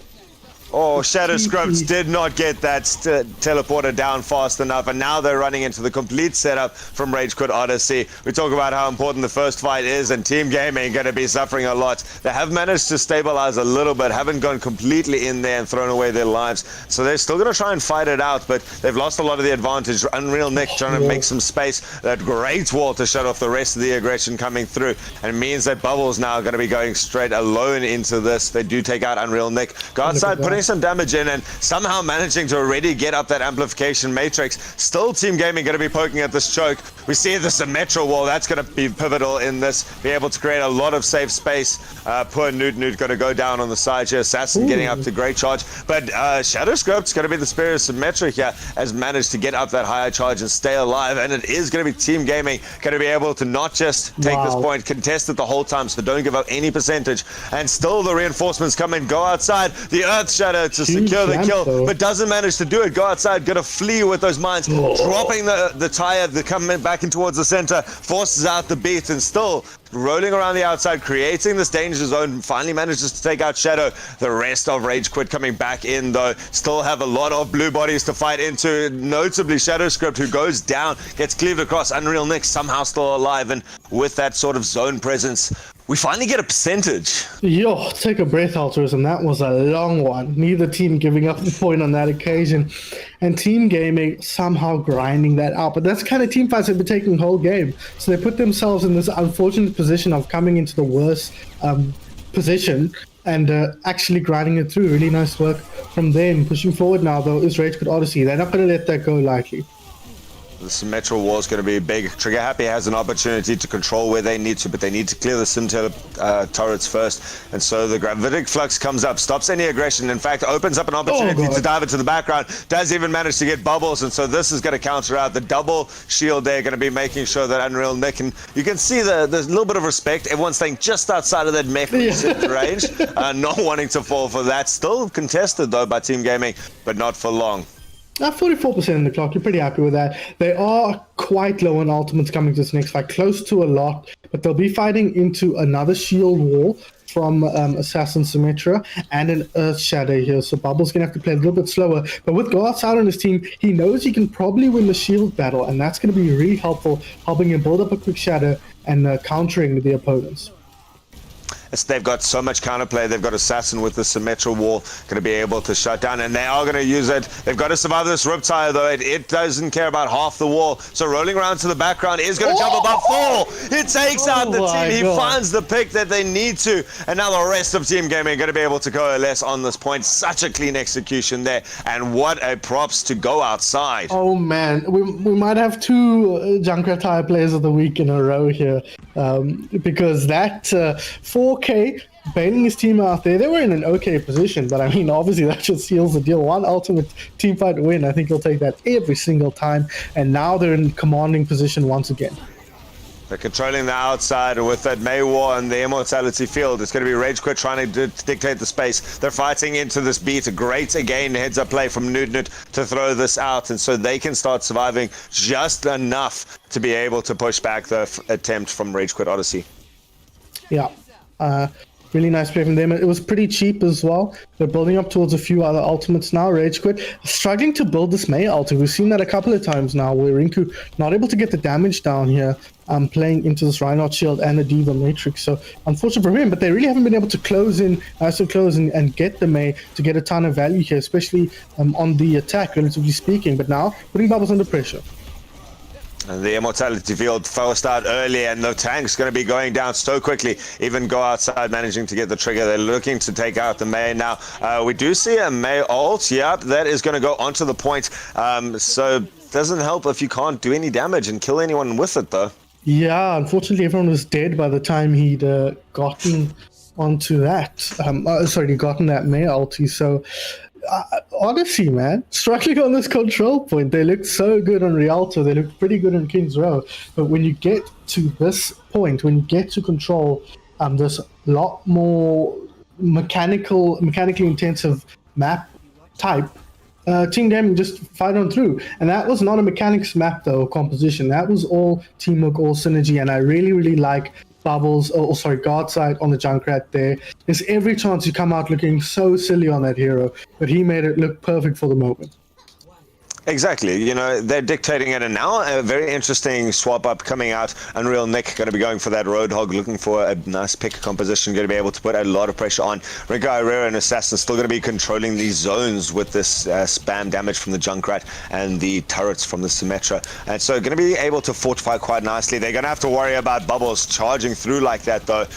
That's what the point of this Wrecking Ball is to just find these rollouts and disperse the team exactly where they need to. And there we go. Starts putting in a lot of damage. You can see the red health bars going down low. Unreal Nick, the constant ever-present threat of that hook, waiting there to pick off an unwitting target. And so the pick lineup so far going the way of Team Gaming. There comes the pick. Shadow's going to go down. The double kill from Shadow Script opens this fight up, and the rest of Team Gaming wastes no time in cleaning up the rest of the fight. Yeah, in the end, he picked up a triple kill there. So really nice work from Shadow Script in the sky. His fire has been quite a key part of this composition. You mention it every time. Just pumping in the damage from the top, and if you're not running a hit scan, you can't really deal with him, and that's why Assassin switched over to the McCree now. He's going to try and take care of that. Rinku on the Sombra, we spoke about it earlier, perfect counter to Bubbles and to Guard's side. Oh, Metal Snow though, Luke finds the pick. Oh, the stick! Go Outside gets the instant revenge here onto that Zenyatta. So it is going to be a little bit less healing for both sides. Trigger Happy going to be trying to find this Mercy in the air and doing a good job to just maintain that pressure on them. Shadow Script, oblivious to the plight of the Mercy, just decides to go for the barrage over the top, and Bubbles now left alone on this point. Going to be using his ultimate, does manage to pick up Trigger Happy, and rolling on through, gets a couple more. Going to be fortified now by Newt on that Mercy, and Shadow Script there to deal out any damage to any lurkers from Rage Quit Odyssey. And so still Team Gaming now 53% on that ultimate, that final clock. Risky support line here from Rage Quit, actually. Running the Brigitte and the Zenyatta. Not a lot of healing coming out here. If Knumpis or Trigger Happy gets put under pressure, they're going to struggle to get back, get healed, and get back into the fight very quickly here. That's the difference between these two compositions. Well, a difference at least. But this is, you're also playing into Team Gaming's hand. They want to play this game, and they want to force you to play this game because they're probably better at it.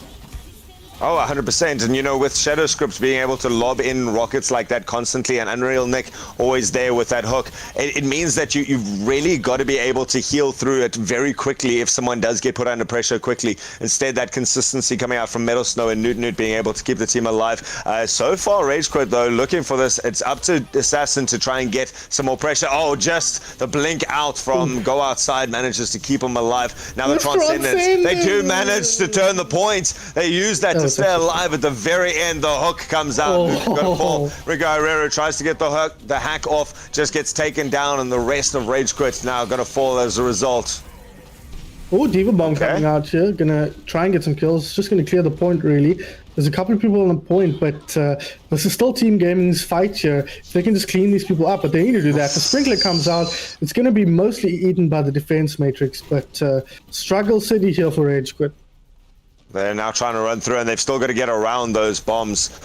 Still Team Gaming taking that high ground. This could be big. The EMP goes through and takes out a lot of the HP and all the escape from Team Gaming. Team Gaming now running on dwindling resources as they try and flex back. It's going to be up to Luke to try and hit a couple of these headshots now as the rest of Rage Quit push forwards. They've got the rally if they want to keep pushing this fight. Team Gaming realize that they're under a lot of pressure and do back out. Okay, well, that's critical teamfight win for Rage Quit. Really long, drawn-out fight. They got the picks they needed to, just barely, and managed to push it out. But having to expend a ton to hold on to that. The EMP especially right at the end, critical to them winning the fight. But they wish they had it, though. It comes into shadows if they don't clean him up.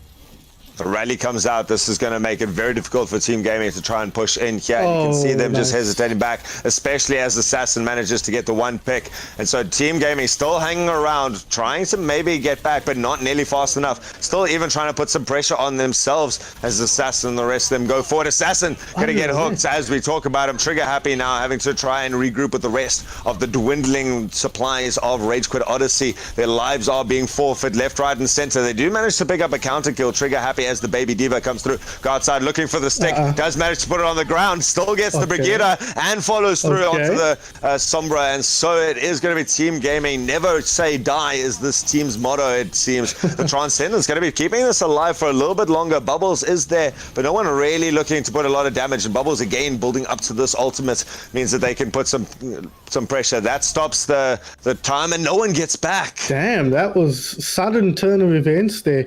Rage could look like they were in control of that team fight, Altruism, for the vast majority of that period of time, but it all turned on its head once Shadowscript came back into the fray, pumping in the damage from over the top. We saw Assassin pick up a double there. I made a noise when he popped that pulse bomb because I thought for sure it would get eaten by Trigger Happy, but he unfortunately didn't have the Matrix, as we see Godside pick up a 5k. Did he get the 6? He did get the 6. I didn't notice that. So really nice play from God's side there. And Team Gaming got to play their ball game, and that pushed them through that one. They got to play a brawly style. They got to split Rage Quit up on that last on control center. And on the other map, they got to play together and put the aggression on. Rinku's Maid didn't quite have as much impact as we saw on Rialto and Kings Row. And Team Gaming took serious advantage of that.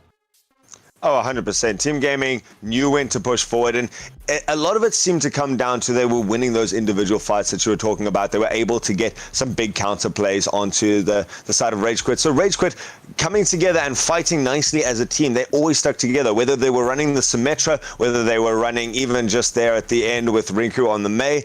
They tried to stay together, but Team Gaming just avoided them. They stayed far enough away that they were able to put damage in from people like Shadowscript on that Pharaoh who came in there. And it seemed that Team Gaming just had enough individual players who could make massive plays. You know, Go Outside's highlight is just a great example of what this team has been doing. When all of their players can get big plays, when Newt can get 3-man boops, when you've got Go Outside being able to stick bombs at least half the time, you know, get plays like that, being able to take out 2 or 3 players quickly with the Tracer, Unreal Nick throwing bombs and eating all sorts of ultimate. I mean, come on, Bubbles with the Shadows. They're all making individual huge plays. And they've got enough of them that they can just rotate who's making the play this time. Yeah. Of course, that's not something you're actively doing. You're not going, Bubbles, you're hitting a big shadow this time. I'm not doing anything in this team fight. But no, you're absolutely right. And this is what makes this team so exciting for me personally, is that they've got explosive players in every role. They've got players who can make these big plays, even if it's not stuff we're seeing all the time, like Metal Snow, just outputting a ton of healing throughout the match and making Bubbles look like a god because Metal Snow is keeping his ass alive the whole time. And the same goes for Unreal Nick and Metal Snow. So really nice play from him. Nick has been stepping up this game. I've watched him before. He's never really inspired anything in me as a player. Not bad, not incredible, but this game he's showing himself. That Roadhog play was pretty stellar. He made a couple of critical picks that helped Team Gaming keep that pressure on, and that's what that composition was doing. It was just putting Rage Quit Odyssey under pressure all the time, and Nick was a big part of that with the Roadhog. Mito, I don't usually refer to the chat, but I thought this was pretty good. Mito said this looks like the kind of comp that we would run, of course we being the Beastie Boys, and he's right. It had Beepo's Roadhog in it, it had Mito's Junkrat in it. It was pretty much a Beastie Boys comp, and when you can run Beastie Boys comps pretty well, you got to be feeling quite good about yourself. Oh, 100%. I mean, there's a reason why they're regarded as one of the best teams, if not the best team currently on the circuit. So, when a team like that goes, that looks familiar, you're going, okay, we're doing something right. We're managing to get the correct execution of a very strong meta lineup that a team, you can almost like base it on them and go, that's the benchmark that we need to reach if we're going to be competing in the top leagues in South Africa. We need to be able to do what they do just as well. So a really nice sign coming out from Team Gaming, and that I haven't really seen too many cracks in synergy. I've seen cracks in their approach sometimes, maybe not as aggressive as they need, maybe not as proactive as they need to be, but they're drawing out the team fights and making sure that there's enough opportunities for their players to get big picks that they can win the fights eventually. Yeah, and we're kind of spending a lot of time talking from Team Gaming's perspective, but it's kind of just because they're playing a different. They're controlling the tempo of this match. They started off with their aggressive style on Oasis, and they forced Rage Quit to make a decision. When Rage Quit were in control of the tempo, we saw how well they were doing, but then Team Gaming made a switch up in response. We're seeing these teams punch each other back and forth. This is a real slugfest, and it's all so much of it is compositional. They're making these intelligent decisions with their composition, and now we wait on Rage Quit Odyssey. It's their turn to punch back and see how are they going to deal with that split composition. They struggled on Kings Row. It looked okay, but we saw if you don't hook the perfect team fight up, you're just going to get ground down by Team Gaming's composition, and that's what drew them Kings Row. That's what won them the tiebreaker, Kitty Cat, and that's what's winning in this map. It is 2-1 in their favor. Exactly. 2-1 is a great position that you want to be in. It puts a lot of pressure because now Rage Quit has to win 2 games and without losing. And something as temperamental as, these assault maps, these 2CP maps like Volskaya, you can actually just mess up one team fight and throw a very early flip on a point. If you get caught on the back foot once as you're retreating to start defending point 2, you can actually just roll the whole game in 2 minutes kind of thing. Yeah. And that then puts you under a lot of pressure. You cannot afford to make one pivotal mistake. And so Team Gaming is on the front foot. They've got the momentum and going to be very happy going into this next round. But Rage Quit has the experience. They know how to rally themselves and go, okay, we've played Volskaya how many times? We know their set defenses. Let's go and start with this composition and hit them with it. We'll react as they do and counteract what they're doing. We need to win 2 team fights on attack. That's it. Yeah, and like you say, exactly like Kings Row. The situation is shockingly similar to, it wasn't Kings Row, it was Rialto. When they lost the control map, they went into a more static map, and they got a chance to set up their compositions. We saw them come with a blistering attack for the most part and really close out Rialto quite expertly. So looking to see them put up that kind of fight here on Volskaya Industries. And Volskaya is a tough one, man. And it's the kind of one where you look at Team Gaming's composition and you think about that on defense on either of those points and think, man, what do you do? How do you break that if you're going to play a more cohesive composition like Rage Quit Odyssey have been doing this past series? So guys, that's the state of affairs right now. 2-0, 2-3, a draw, and then a 2-0. Looking at this, Altruism, Rage Quit are in deep trouble because they need to win Volskaya and then beat Team Gaming on a control map, which they failed to do twice already this evening. It's going to be interesting to see if they can punch it through. Every one of these games has been close, barring the first map, okay? That's a little bit unrepresentative of how close this has been. The 2-3, the draw, is just how closely they've been locked together. It's the slugfest that you're talking about, back and forth. And in here, you only really need 1/4 as the attacking team to be able to punch through, and then you go back and forth and back and win the next fight. Exactly. And so if they if each team can punch through with their timings when all the ultimates have come online a little bit and really utilize the little advantage into a big one and make it count, they can go through this very quickly. Yeah, no, that is gonna be. I'm having a good time. I'm enjoying this kind of match where it's really back and forth, and the teams are clearly putting a lot of effort into thinking about this matchup and thinking about how they want to approach each map and how they want to respond to what to what the opponent is doing. Altruism, how many times have we sat and watched matches where the teams just brick wall each other And one team just steamrolls the whole time, while the other team insists on running some meta garbage and losing. I made that vague enough that that there's no team specifically I'm talking about, but it's happened so many times, and we're seeing these teams make intelligent choices and respond, and I'm loving to see it. And look at this, we're seeing something different out of Rage Quit. We haven't seen Knoppies outside of the start on Oasis run this Winston. I'm going to see how it works now. This is actually very reminiscent to what they started with. They're running the Echo as well on Rinku. And it looks like they're just wanting to, they've realized Team Gaming is splitting up, and so they want to be able to put pressure on anyone who's a little bit too far away from the team, and they're doing that. Unreal Nick going to be the first one to go down. Ringo Herrero using that finishing beam to its full name potential, and the rest of the team now starting to get the picks exactly where they need to. Nopi is going to go onto the high ground, and yes, they've got Nude on a Brigitte, but Brigitte is protecting what? One Ana? When the rest of the team is dead, Nopi just goes out, comes back for the next round with Rinku, and Team Gaming just were too far apart to be able to withstand that. And this stands them in good stead for the last control map, because this is exactly what Team Gaming did to that. Assuming they get through this map, they can run this and put the pressure back onto Team Gaming. That's how they lost. Rage Quit did Oasis. So we're going to have to see. Apparently they made a stop. Yes, they did. Phoenix in for Shadows here. Phoenix, well known for playing the Mercy, so perfectly comfortable on this hero and with this team.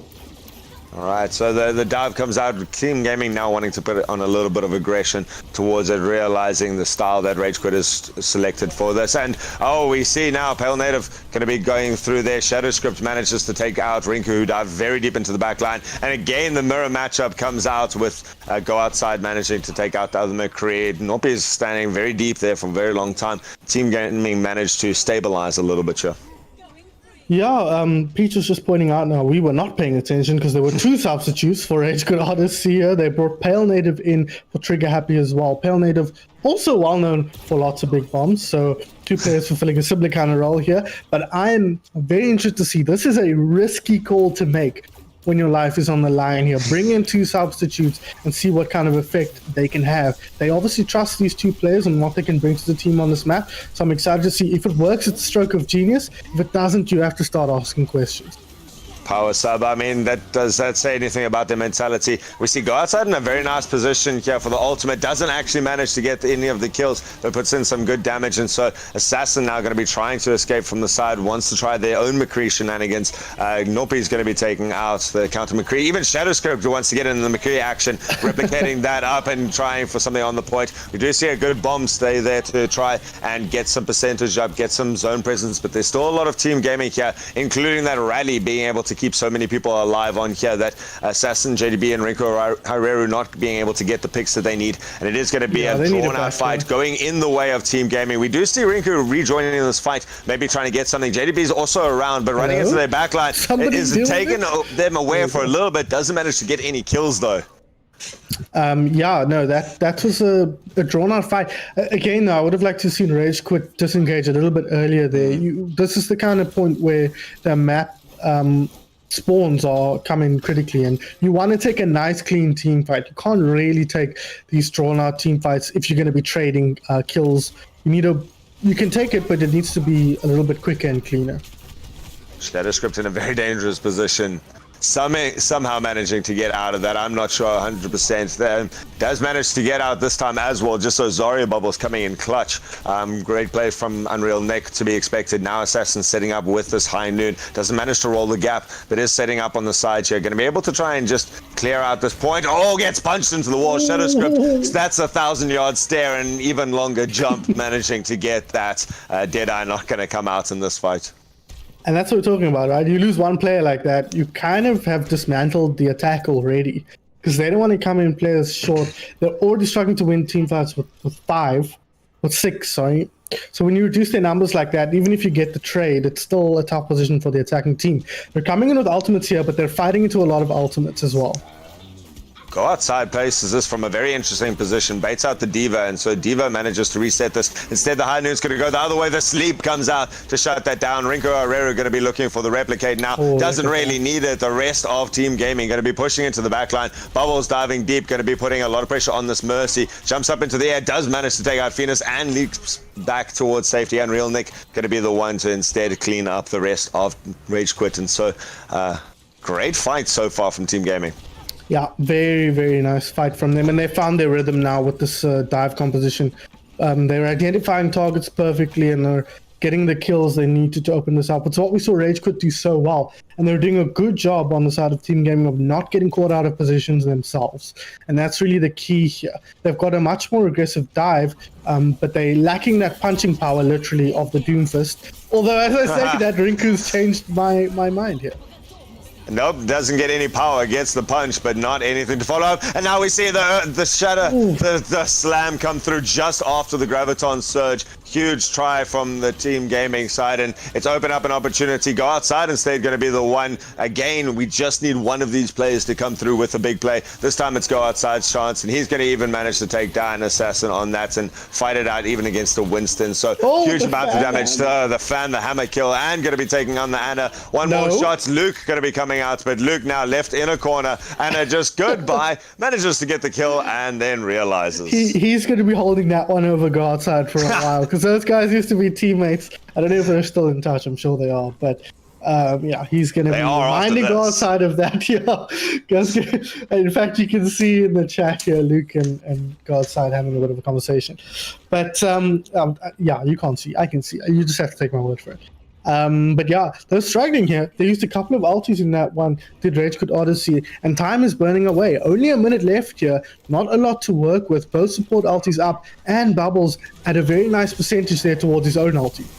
Oh, that optimistic high noon. Everyone was already set up exactly where they needed to be, and so could quickly run for cover. Does open up some space. Ringo Areru going to be trying to charge to the backline. The rally, though, comes around. That's what a Brigida needs. Living up to the name of that skill right now. Managing to boost the morale of the team and turn this around again. Now the Inspire healing going to be able to keep everyone else left on the point alive and well as they shut down even Noon with a little flick shot. Oh, man. And then they've been leaning on Shadowscript's Pharah, and that's been pushing Nude onto the Mercy. But now that he doesn't have to play the Mercy, he can play the Brigitte. We've seen Shadows try that, and it didn't really work for Rage Quit. So it's exciting to see it work here for Team Gaming. Same composition as they're running earlier, but now working a lot better. High Noon to start, and that's a great start.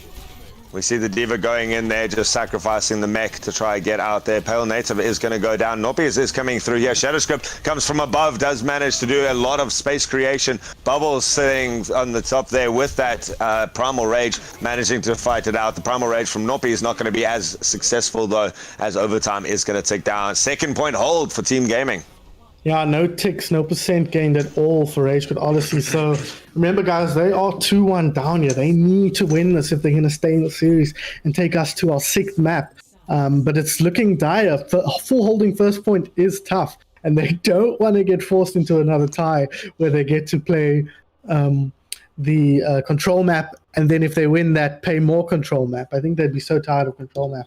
And they're struggling to beat Team Gaming on it. So how do you full hold on this map? That's going to be the question that Rage Quit Odyssey are asking themselves, because that is their path to victory. Do they want to cheese it? I don't think so. I think they want to play a more stable style. Just focus on hitting the shots they need to. Focus on playing well together with the composition that's worked for them. But they're going to try what didn't work for them on the second point attack and see if they can recreate what worked on their first point attack. But it's going to be tough here into this team, especially now with Shadowscript back onto that Pharah, although we might... Yeah, okay. I'm going to go for the Genji instead. Genji opens it up a little bit, I must admit. It's much more of a poke from a distance and then go in when the time is right. You got Shadowscript who can cover that distance quickly, following up on Bubbles if they need to. Nude can keep them that back line stable against Noppies diving in. And so it's going to be a little bit of posturing, I feel, in the beginning until the two teams get an opportunity, and then it's going to be a collapse. And it's going to be up to that timing and how well that's timed and executed that's going to make the difference for these two teams.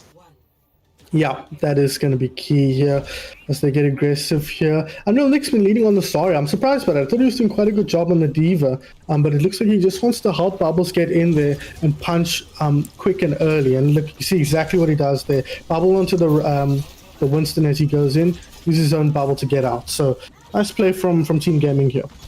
And I feel like this is going to be it. They're leapfrogging it forward. They're letting Rage Quit flex back a little bit, cycling their abilities, and now it's going to be the counter dive. Rage Quit going to be trying to jump in here. They're going to be trying to take on Bubbles, but Bubbles has so much support behind them, including a very high charge. Zarya going to be able to, in fact, secure that mech kill on Unreal Nick. And so now it's up to Team Gaming again. They're going to choose their time to come out. They're pinned in quite badly in that tiny little room, and so Rinku Hareru going to be able to throw in those sticky bombs from a distance. Bubbles trying to make a sideways approach, has taken a lot of damage so far. Going to go for that big health kit straight away, and that's left Rinku looking the wrong way. Does have to turn around, tries to go for the back line. Noppy is going to be trying to keep some pressure on the front line, and so this has devolved into a big brawl. So far, that beam though from across it, and Metal Snow's built up the ultimate straight away. This is still Art's first team fight, guys, between these two on this attack. As we see Bubbles now going onto the high ground, we see the High Noon as well trying to come out from go outside, just clearing the point once and for all.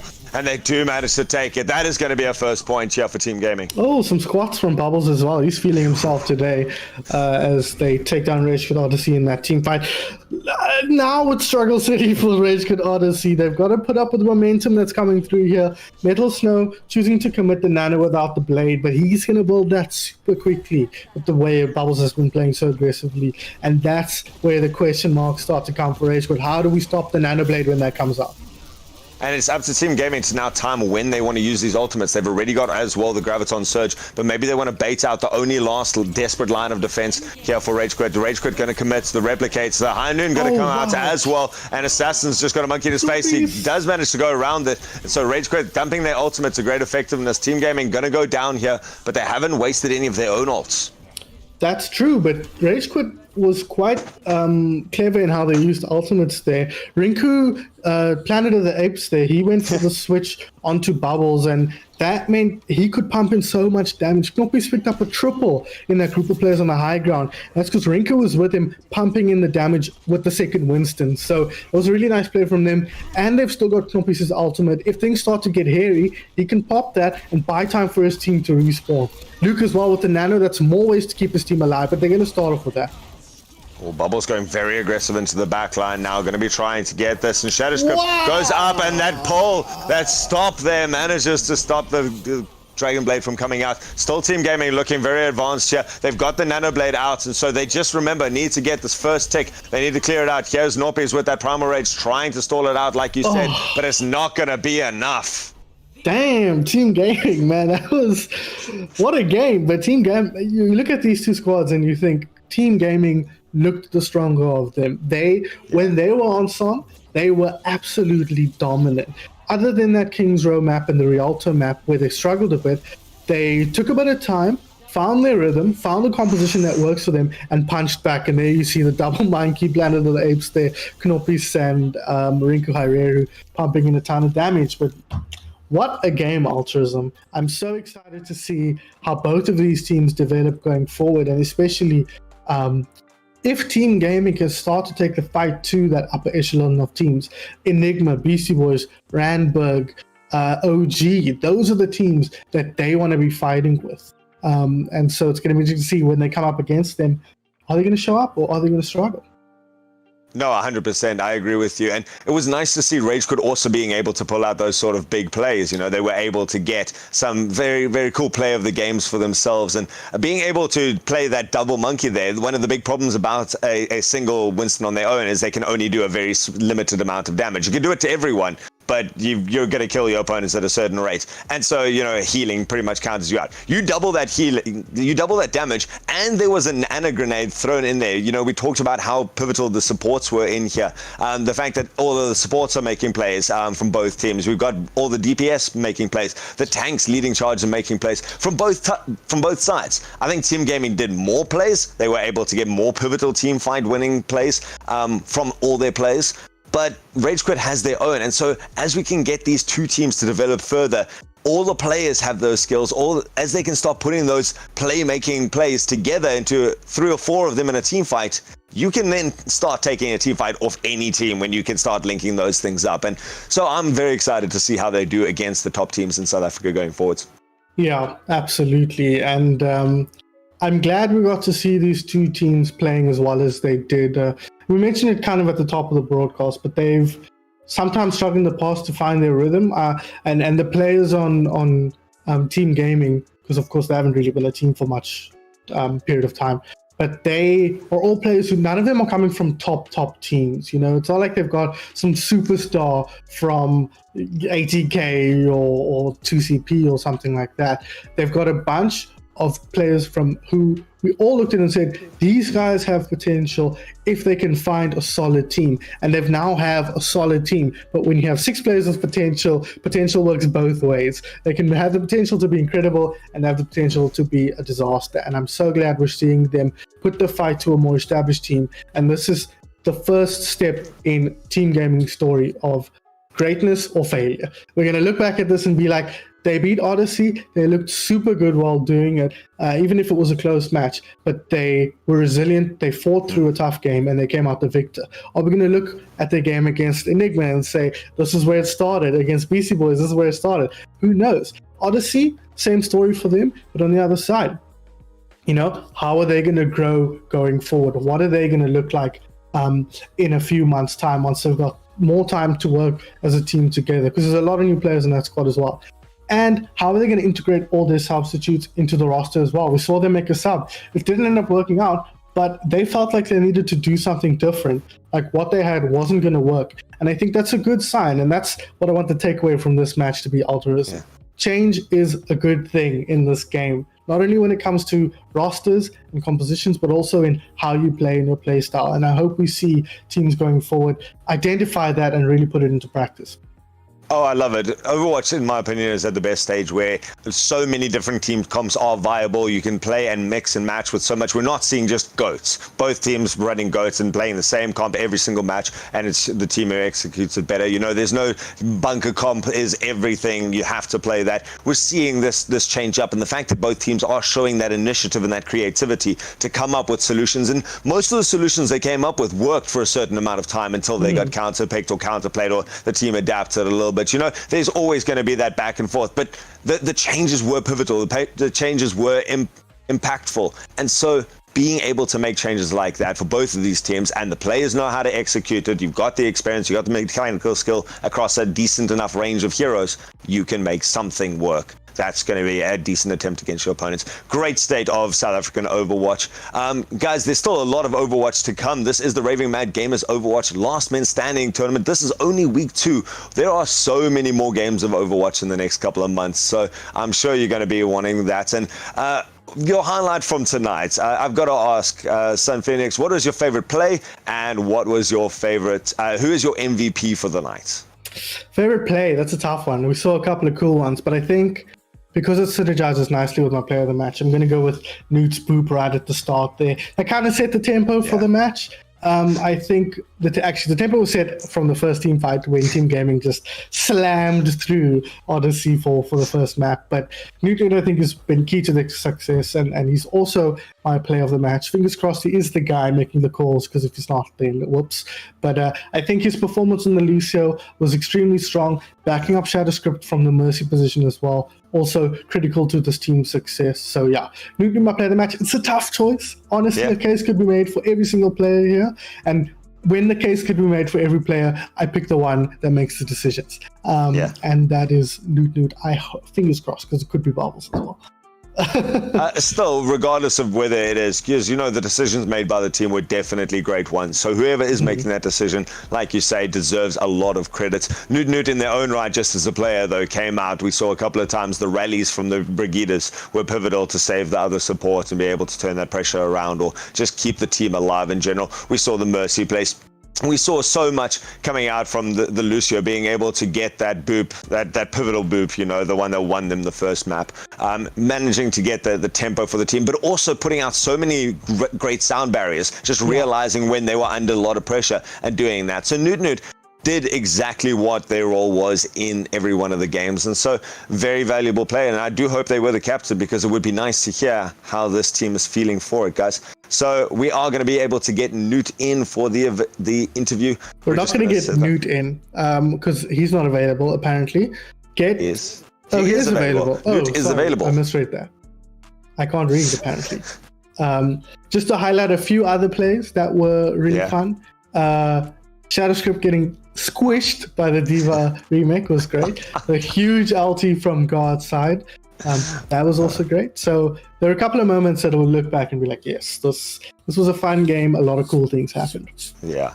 Rinku as well, just playing like that May came out consistently. It changed the dynamic of how they were playing all of the maps. And so very set strategies. I like to see the number of different ways the teams managed to find a chink in the armor. They did exactly what was needed with the right hero at the right time. Yeah, absolutely. And as we've mentioned now a couple of times, it's just awesome to see them responding to what each other are doing and really fighting, punching each other back and forth, having an awesome time. So Newt is here.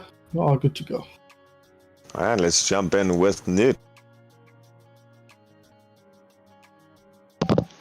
Welcome, Newt. Congratulations, first and foremost, for that win. Hello, thank you very much.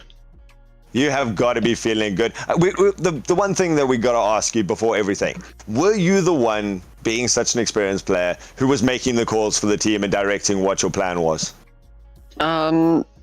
Yeah, to a large extent. I mean, as in all teams, it's kind of a team thing, but I'm one of the main people calling comps and strats. Okay, good, because that's why I picked you. Not that your Lucio wasn't great, or that your Mercy, etc. weren't contributing, but I felt like the key to your victory there was identifying the compositional strengths and weaknesses of your opponents, and also picking comps that work to your own strengths. Do you agree with that, or do you think there was more to it? Yeah, no, 100%. Once we started playing our game, we started doing significantly better. Once we got drawn into their game, as happened on what was the second Rialto. map? Yeah, Rialto and part of King's Row. It went downhill. No, 100%. There was definite times and definite signals that you could see that they were controlling it. You know, they used the May very well to be able to shut off your front line. And so you guys showed a lot of creativity in that. Was it a pretty smooth transition? Because, you know, tell us about the couple of months that's come up to this, because you are a new team, and how you've managed to develop that synergy, especially under the pressure that they were able to do. I don't know. I think some of the, our synergy is still something that we need to work on a little bit, but it probably helps that three of the core roster played together on Team Mist last year. Yeah, otherwise it's just getting to understand each other's playstyles and figure out what complements each other. Because you see, when we get everyone on roles that they're most comfortable on, like heroes they're most comfortable on, is when we perform the best. Yeah, and that definitely showed, as you mentioned, on those the maps you did get to play into your own style. So looking at, you know, King's Row, coming out of King's Row, you draw that map, you guys are under pressure, you've had two kind of crappy maps, right, by your own admission here. You've kind of leaned into their style where you're struggling to respond to what they're doing. You're coming to what was that map? Lijiang Tower? What changes there? How are you guys feeling coming into that map? Lijiang, at that point, we kind of just said, okay, it's 0-0. Let's go again. And Lijiang is a map that we're reasonably comfortable on.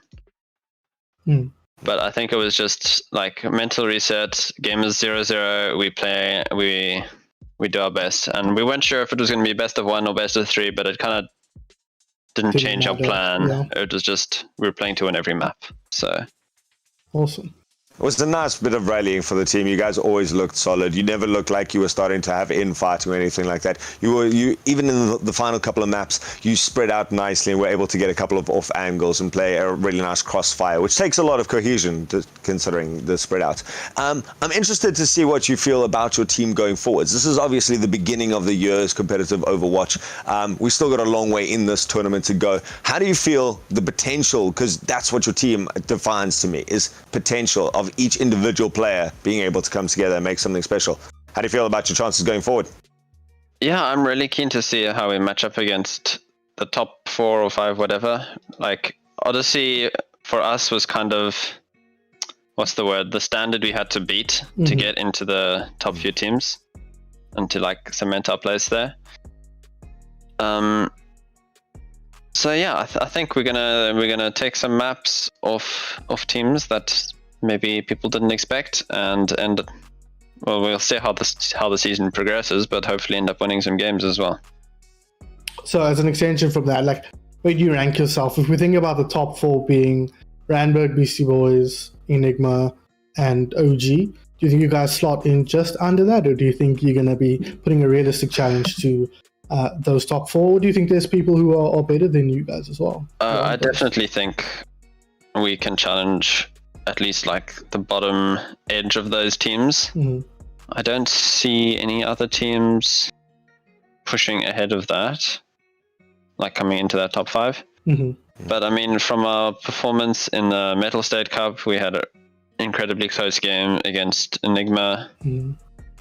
And yeah, I definitely think that some of those teams, and Enigma in that same tournament had really close games as well against boys, the teams that they lost to.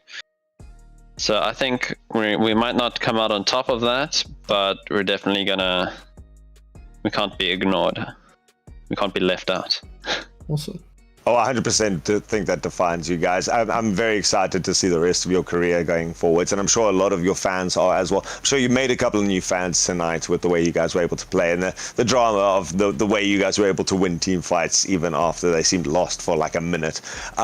You guys came through with some cool plays. How can people keep up with you and you personally and your team? Okay, so our team's Twitter is, if I find it quickly, it is at Team Gaming _, I'm pretty sure. Something like that, yeah. Okay, wait. _OW, yeah. No, I don't. Okay, there we go. I believe Phoenix has it better than I do. And then myself is Twitter at Team Gaming _OW, yeah. Mm-hmm. I am at They Call Me Newt on Twitter, and everyone else should also be linked on the Team Gaming Twitter in some post or another. I believe we had a roster announcement. Mm-hmm. All right, thanks, Newt, for your time here. Congratulations again to your team. Good luck for the rest of the competition. Anything you want to say to Rage Quit after this match as the very impassioned victors? Just good games, and you made it a little bit more stressful than we hoped it would be. So, yeah. All right, guys. Thanks, Newt, for that. Sun Phoenix, your thoughts for the day, your summation thoughts of this fight for these two and the rest of this tournament going forwards. Team Gaming top 5. That's what I want to hear. That's what I want to see. Confidence coming out of these boys. I'm quite an unapologetic Team Gaming fan. I think this roster has a ton of potential, and I'm excited to see whether they can meet that potential. And I think with a guy like Newt at the head, or near the head, I suppose, as it were, making the calls, we can see the kind of effect that has on the team's performance. And it's the kind of thing a team like this needs. A lot of young players, a lot of strong players. They just need the guidance, and I think Newt's the guy that can do that. So I'm excited to see how they progress.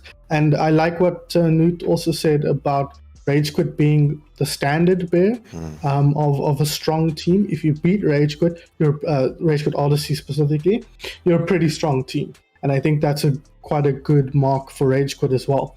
They don't want to be losing to any of these top teams or any of the teams below the top 4. They want to be that 5th best team. They want to be best of the rest. They don't want that. They want to be best of the best. But that's a good place to start. Be the team that all the teams below the top echelon want to beat, and beat them all. Yeah, you really do become the benchmark of the society at this stage. So I'm sure you're not the only one who's a Team Gaming fan, especially after tonight. Congratulations to them. I'm sure we've also got a bunch of Rage Quit fans, or at least people who have now found out about them. If you want to carry on finding out any more about them, you can go and follow them on Twitter at RageQuitZA. You can go find out all their details, because they're going to also still the standard of South African Overwatch to beat. So I'm sure they've got a long future ahead of them, as well as they get more strategies and get better. You know, I still see improvement from last year, and so I'm sure we're going to see a little bit more in the future. Sun Phoenix, where can we follow you? at SoundPhoenix on Twitter, SUNPHEONYX. I tweet about all manner of things, a lot of Formula One, some local Overwatch stuff, some other random stuff. So if you want to hear all my various thoughts, that's where you can find me. And then obviously on the Cowser Discord, my name is right at the tippy top if you want to get hold of me there. All right, and if you guys do want to see more general Overwatch action from South Africa, you can of course follow at ZA Overwatch. There we go. At ZA Overwatch on Twitter for all of the competitive South African Overwatch action. I've been Ultraism. You can get me at Ultraism. And a big thank you, of course, to our production. It's the Peach ZA. You can follow him on Twitter as well. Fantastic guy at the Peach ZA. He's been responsible for so many of these overlays and all the observation. Yeah, shout out to Cena. We'll mention him every time because he was the one who actually did a lot of our graphics here. Obviously, Peach did all the compiling and etc. But if you like our roster announcement, our match announcement graphic, that is Cena, and a lot of our graphics are done by Cena. So shout out to him, awesome graphic designer. All right, guys, this has been the Raving Mad Gamers Tournament, and a big shout out also goes to the sponsor for this. It is PC International. They've been able to sponsor a lot of the prize pool that's made this happen and get so many of these good Overwatch players here. Big shout out to them. PC International is a South African-based laptop and PC component seller, providing the best quality IT equipment at the very best price, with a price match guarantee. Head over to pcinternational.co.za for more information. Yeah, do that. All right, guys, thanks for a great evening of Overwatch. It has been a lot of fun to bring this to you. I'm sure you've enjoyed it if you're still around. Thanks for coming through, and we will see you in our next installment. Cheers, guys.